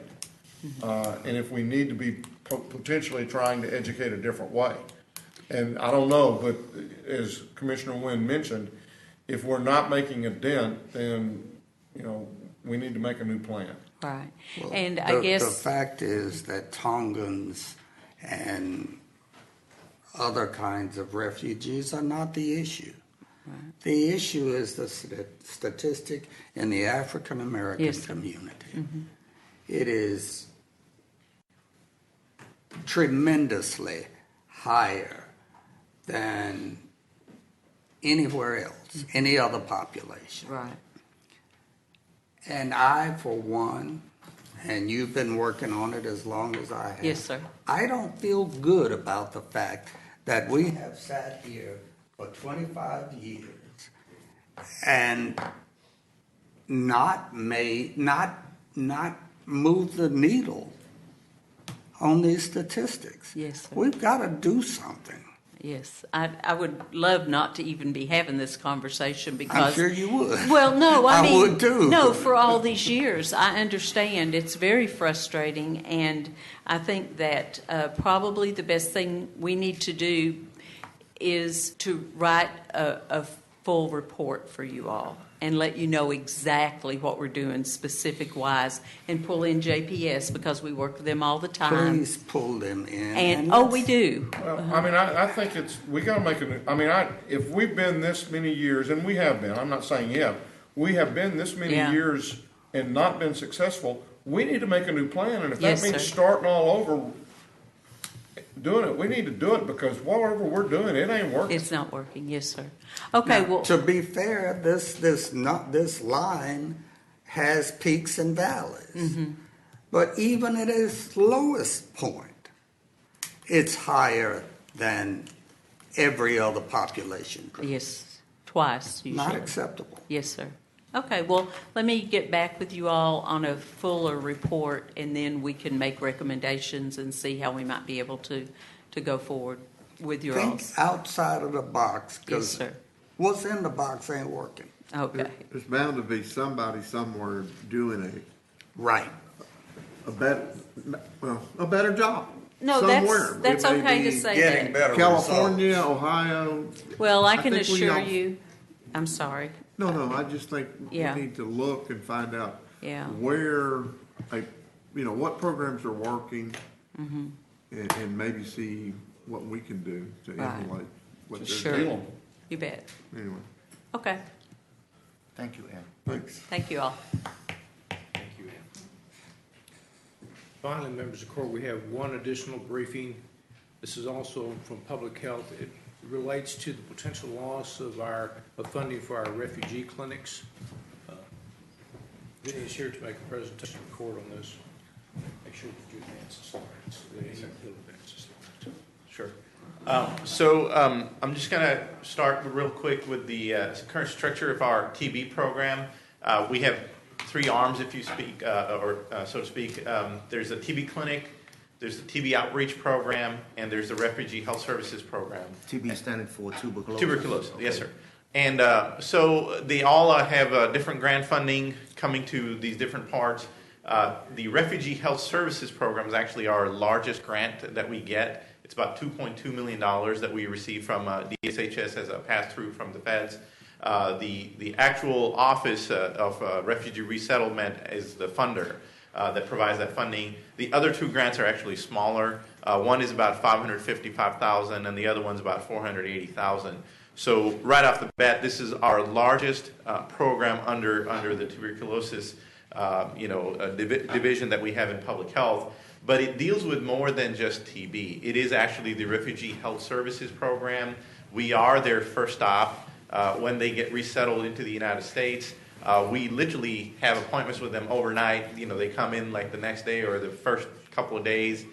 We get them caught up on immunizations, do parasitic infection studies, look at their blood work, do x-rays if they have any TB, do skin testing for TB, all those type of things. So there's a lot of health services provided. Sometimes people come in with the chronic diseases like the rest of us. People have diabetes, they have hypertension or other issues, and a lot of times they only have medication for like the first month in hand. So we get them connected to care with JPS or other clinics. So a lot of efforts done in this program. However, the bad news that we got just last week was that the state DSHS submitted their plan to the feds, and it got rejected. And they revised some of that and sent it back in again, and it got rejected. Our understanding is that there's some mutual disagreement on some contractual language, and it appears that the state may not get their funding to move forward with this program. So they've kind of put us on notice that if by September 30th they don't have funding in place, they may not be able to advance the next year's contracts for us. And that puts us in a very, very bad spot. I mean, this is literally less than 2 weeks to the end of the year that we were getting notified all of this. Of course, we're working with DSHS and with our county administration on contingency planning, but we thought you would want to know because this is going to have a huge, huge impact. Just the grant impact of that is a straight $2.2 million loss to that program. Also, this is tied into two of our district projects. And one is the TB medication project that we were trying, and the other one was the TB clinic expansion project. And both of those, the valuation of those projects is about $3.6 million, with approximately $2.09 million as direct revenues that we would be generating out of those programs. And about 58% on one program and about 61% on the other program, the clients are coming from refugee clinic clients, refugees coming in. And if we take that kind of a loss, I don't believe we're going to be able to recover any of those dollars from the district programs as well. And there's also going to be some sunk costs, money that we already put in towards servicing in that program that would also be lost because district works a little bit differently. Grants usually give you money up front to do the services. District is you take on the cost, you deliver the service, you show the deliverable, and that's when you receive monies back with your match. So that's a very, very big potential loss that we're looking at if we are not able to quickly resolve some of these issues here. The program itself serves between 1,500 to 2,000 clients. The 2016 projections are about 2,000 clients. In 2015, we had about 1,448. And again, we don't control those numbers. Those are, dependent on how the feds are resettling refugees and what's the cut coming to Texas and then eventually to the Dallas-Fort Worth metro area and then our share in Tarrant County. So quick definition, who are these clients that we serve when we say refugee health services? There's actually more than one category. The refugee health clients are in 6 different categories. Refugees, as defined by USCIS, are individuals who are granted refugee status by, into the United States, and approximately 8,000 to 9,000 official refugees arrive in Texas annually. Now, recently there's been news that U.S. is accepting about 110,000 more refugees, so we expect that this number is going to be higher. Texas is a very big state, and proportionally we expect the number to be almost double than this. There's also asylees. They're individuals who are granted asylum by USCIS after entering the United States for a variety of reasons. Maybe there's fear of persecution in their home country, or there's political unrest or war or other things that are affecting these individuals. Then there are parolees who have special permissions to enter the United States, and they're considered in public interest as paroled under emergency conditions. And then there's Cuban and Haiti immigrant Haitian entrants, and there's again a special category for those individuals granted by the USCIS. There's victims of trafficking, and there's a variety of trafficking that can occur that can leave the United States to allow these folks to come in as a safe haven into the United States. And there are special immigrants from Afghanistan and Iraq who are either employees or former employees of the U.S. government and now facing risk because of that status. So these are sort of the clients who make up the majority of individuals serviced in that program. And the services provided are, like I said, a variety. We give them over 9,600 immunizations. And the background is a lot of times these folks are coming from places where there's either no public health infrastructure or it has been destroyed by war or other issues that may have occurred. And they have not had health care. They might be waiting in refugee camps to be resettled into the United States or into other countries in Europe. And a lot of times those settings lend themselves to a variety of infections and other diseases. They may not have had immunizations for a long time. We are very good in the United States about keeping ourselves up to date on immunizations to fight off diseases, and even simple things like chickenpox influenza or other illnesses may be rampant in these communities because of the lack of immunization. So our first line of defense is getting these people caught up on their immunizations, because if they're going to be resettled in our community, that puts our community at a risk if we don't give them these services. Also, screening for parasites. Again, if you're in a concentrated area with the lack of proper sanitation, no proper food access, parasitic infections are common. And again, we end up being the first folks who help with screening and possibly treatment of those things. And there are a variety of laboratory and diagnostic testing that's done. TB screenings, STD testing, hepatitis testing, blood levels on lead, and many other things, including immunizations. Sometimes we do varicella, which is chickenpox titers, to make sure whether they had the vaccine or not. Other blood testing, women with pregnancy, we do testing for those, and other testing possibilities. What we determine sometimes by doing our surveillance and testing is that we find diseases that we can prevent.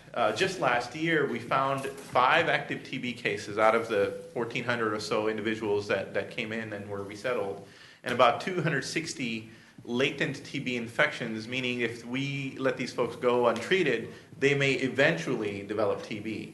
And this is a risk to public health, so we are the first line of defense, making sure that that doesn't go unserviced. Now, the impact of the loss of the grant will be humongous. All of our staff in that program, 13 of those are 100% grant funded, and our TB managers also 50% grant funded. Now, these are very hard working individuals. They do a lot of tremendous effort in making sure that the community is safe, and it would be a tremendous loss to entirely lose these folks to this grant loss. The public health impact of this is even greater. As I've explained, there's a two-way protective effect, not only servicing those clients that are coming in and protecting their health and getting them up to speed on immunizations and their health services and connecting them to care, but also there's a risk in our community. If we let this go unchecked, then we are at risk of TB outbreaks and other parasitic infections spreading or other diseases occurring. And then there's the risk of their chronic diseases going unchecked for a while till they understand even how to utilize healthcare in the United States. And we're the connecting agency from the refugee side to either JPS or other healthcare entities in the community, so that they immediately get taken care of, for their diabetes or hypertension or other diseases that may have, before it becomes an issue that gets treated in an emergency room. So there's a cost saving built into the model of service that we provide, and Tarrant County Public Health, through this program, is really the first gate to healthcare in the United States. And there's a community impact. A lot of these folks, when they get settled, they benefit from our program, and they become very productive members of our society. One of those individuals you actually recognize here in court in this February. That person had been a client of ours, liked working with our program so much that they wanted to actually serve the community, so they got hired in that program. And this person, Mr. Kajitan Y, he was delivering medication to one of the refugee families in an apartment complex and came upon a fire. And, helped save that family from that fire, because that family had no idea what to do with it, because they were worried they did something wrong. Instead of, normal folks would call 911 saying, I've got a fire at the apartment. They had no idea how to deal with the situation. And Mr. Y, now that he's settled in the United States and has learned the ways of the society here, was able to extract that family out and cut the fire out. And you guys recognize for his distinguished valor. And there's others in our program. There's another employee who was a former refugee who availed of that program and now is working with us. There's some folks who volunteer with us. There's a lot of folks who work actually with the Catholic Charities, servicing our community with 22 different languages. They serve as translators. So there's a lot of community impact of this program. And also, this program as a whole, as part of our TB program, has been actually a star program and has been asked by many entities. Harris County Public Health has sent people over to understand how we actually do billing in our TB program. There's been a lot of people who've asked about how do we serve our homeless population with TB services. In fact, our program manager, Jeremy Gallups, he's here in court today. he got invited to go to the state of Tennessee. State of Tennessee Department of Health invited him over in Memphis because they were having problems with their TB program, and they wanted to understand how we service through this program. And we got a letter of thank you from the state of Tennessee for that exchange that we did with them. So there's also research tied to this program. UNT has 2 research projects with us where they have an epidemiological study that's funded by CDC. It's looking at the comparison between TB skin tests and the blood tests that are out there, the quantiferon gold and the T-spot test and all those, and how it predicts between TB skin test and those blood tests how the predictability is of progression of latent TB infection into active TB. And there's also a clinical trial going on of looking at susceptible TB that's susceptible to medications and how that can treatment can be reduced from 6 months to 16 weeks. Now, if this program goes away, majority of the population that they're doing these clinical trials with and epidemiological studies with would wither away into community and be lost to care. There won't be a single point of entry or single point of study for these programs as well. So the loss is tremendous. Like I said, this was very short notice to us. We're scrambling, working with DSHS and our administration to come up with some contingency, but I thought you'd want to know because we would need your help in getting some discussions going with the state on how to get further and not lose this program. So, and you may have said something about this in the very beginning, but what is the disagreement between the state? You mentioned something, I think, about it just being wording or? Yes, sir. There's contractual language involved that the state of Texas and the feds are not in agreement on, and that's our understanding. Obviously, we're in an environment where things can get a little tricky, so that's what's some of that holdup. There's contractual disagreement, quite honestly. So has the state? I mean, I think. We've said before, if the state or if the feds don't feel like it's important enough to continue to fund the grant, but in this situation, this is going to be a big unfunded mandate if we don't figure out something. So we should really be sending something to our Tarrant County delegation, just indicating that, what I heard you say was at least almost $6 million. Yes, sir. 2.2 directly from the grant, and then revenue loss in other programs. Yes, sir. And the problem is that regardless of the disagreements that the state and the feds have on this thing, when it comes right down to it, the responsibility of public health is to protect the health of the public, quite frankly. And we're going to have to do this type of work, regardless if we get the money or not, because we're talking about tuberculosis. And it's something that we have got to stop in its tracks, and this one program does that. Now, what we have been doing, we've been continually trying to understand the state's position and also to encourage the state. Vinny's working with his counterparts on the big 7 health departments in the state to find some type of alternative if the funding isn't forthcoming immediately, so that we can at least maintain this effort until this whole contract issue gets settled. So we wanted to bring you up to date today on this. We're not asking for you all to solve this problem today. We're going to contact our legislators, obviously, but we're going to probably be bringing back to you next week a potential solution, at least short term, to keep this thing going until we get to the point that the state and the feds work their issues out. Refugee services is a responsibility of the federal government.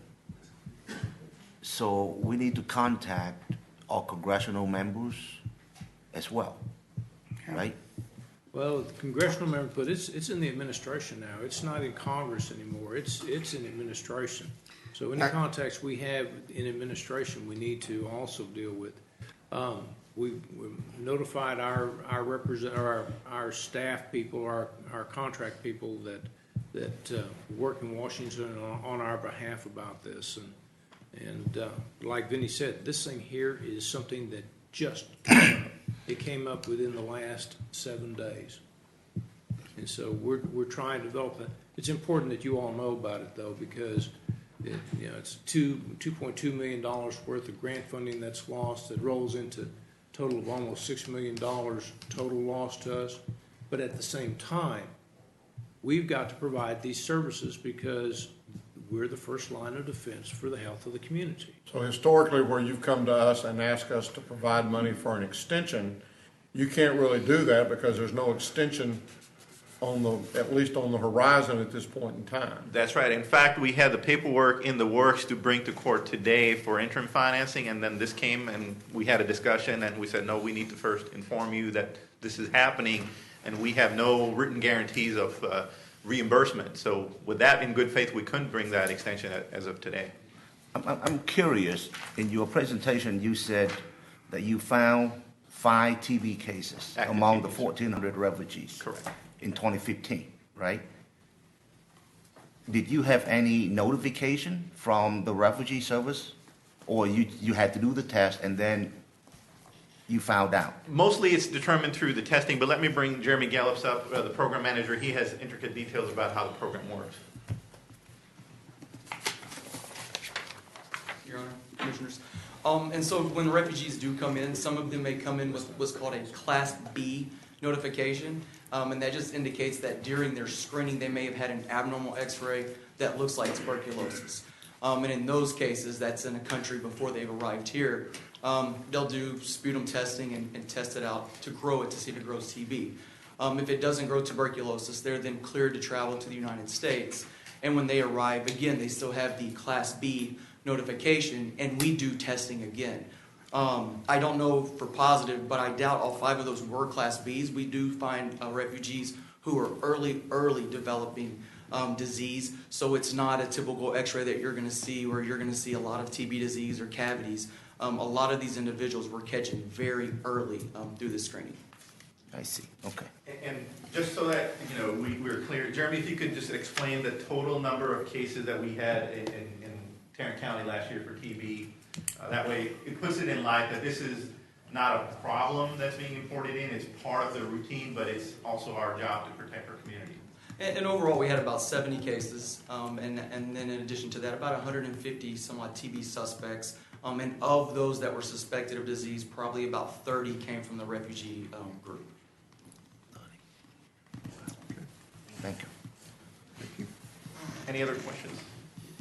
This is going to be an item that will be on the agenda for next week again. The total gap is not the $6 million, it's the 2.2. That's correct. The ripple effect. But for the 2.2, we'll lose another Correct. 3.6. 3.6. Yeah. All right. Can you reduce some expenditure in your department to cover the gap?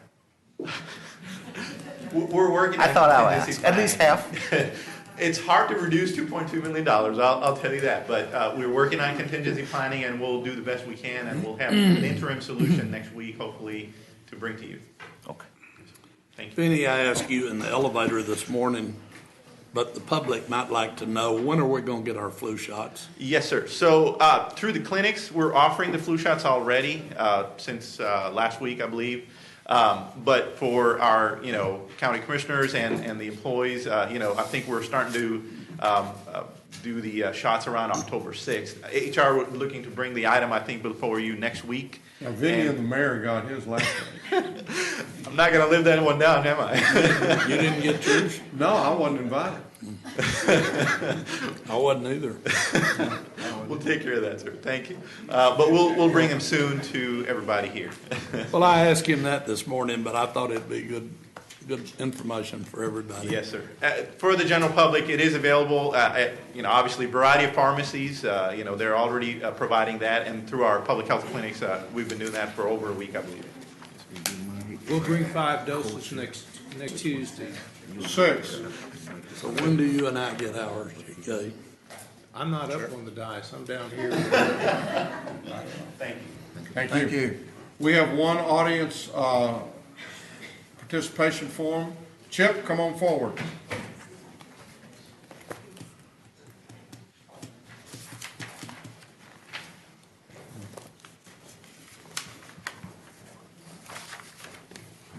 Welcome. Go ahead and state name and address, and you're welcome to say whatever you need to say. Thank you, Judge Whitley.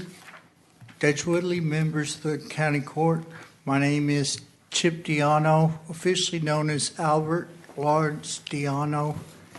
That's D-I-A-N-O the third.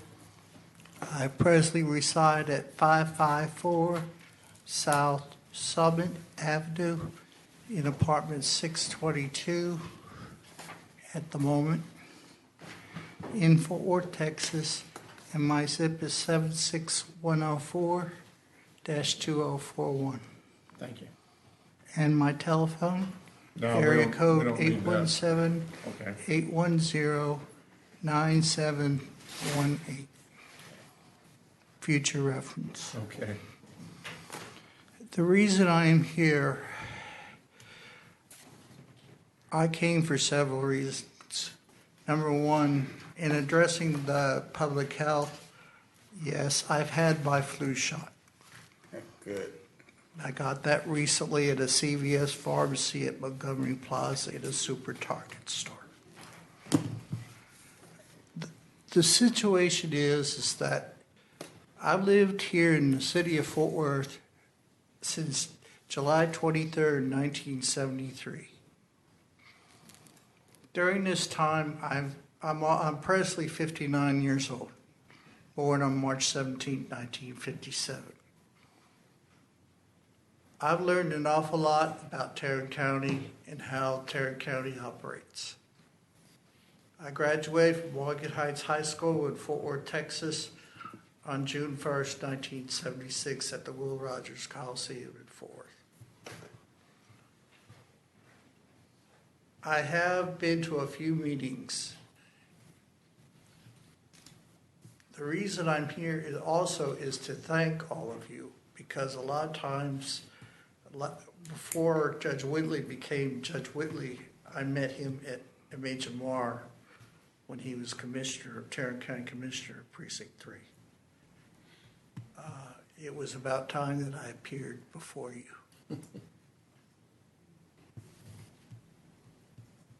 I'm also applying to be an election clerk for the general election with Tarrant County elections. I did that May 7th of this year, and I would be honored to do it again. Okay. Thank you very much for your valuable time. Thank you for allowing me to be here. Chip, thank you very much Thank for you. coming in. We can't address any comments, you realize that. So thank you very much for being here today. Thank you, Chip.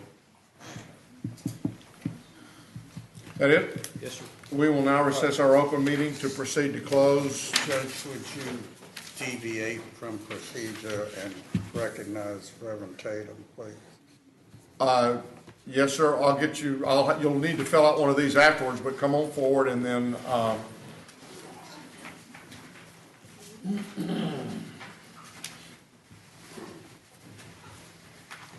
welcome, sir. Thank you, Judge. Thank you, Commissioner Brooks. Commissioners, my name is Keith Tatum. I reside at 8717 Garden Springs Drive in Fort Worth, Texas, 76123.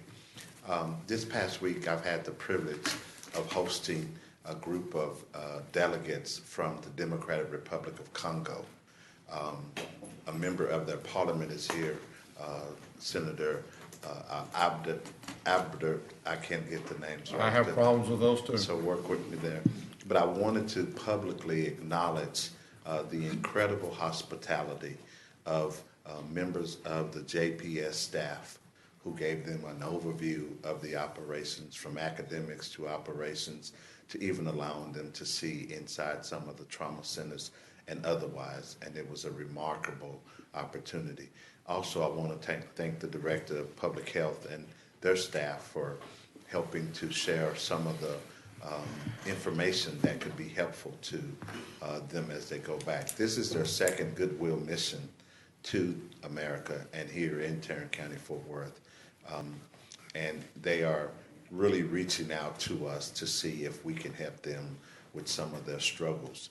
They have this incredible fascination with the American democracy and how our appreciation for the rule of law has really kept our union in place. We may have our differences, we may have our challenges, but at the end of the day, we'll hold an election in November, and the change of power will happen. So I just want to thank you all as we continue to work with them to try to be goodwill ambassadors to them while they're here, and then also take a delegation over to the Congo within the next several months to be able to see how we can, as Americans, as neighbors, good neighbors, be of assistance and support to them. So I just wanted to publicly thank those who have opened their hands and their hearts and their heads to our delegations, and then also thank you for what you're doing. Thank you very much. Senator, thank you for being here. Did you get a flu shot while you were at public health? No, I'm kind of a little upset too, Judge. He didn't even offer me a shot. He didn't offer you one either? No, sir. None of us. So I'm going back over there and stand in line if that's okay. Thank you for the work you do, Reverend Tatum. Judge? Thank you. Thank you. Thank you very much. Could we close today? I don't know if Roy's aware of this, but in memory of a very good friend of counties and transportation, Joan Murphy from Cook County, Illinois, passed away. No, I didn't know last that. couple of days. It was last night. Yeah. So I think that would be appropriate. We'll get you some more of the details. With that, we will now recess our open meeting procedure closed to discuss items exempted under section 551.071, 072, 074, 076, and 087 of the Texas Government Code.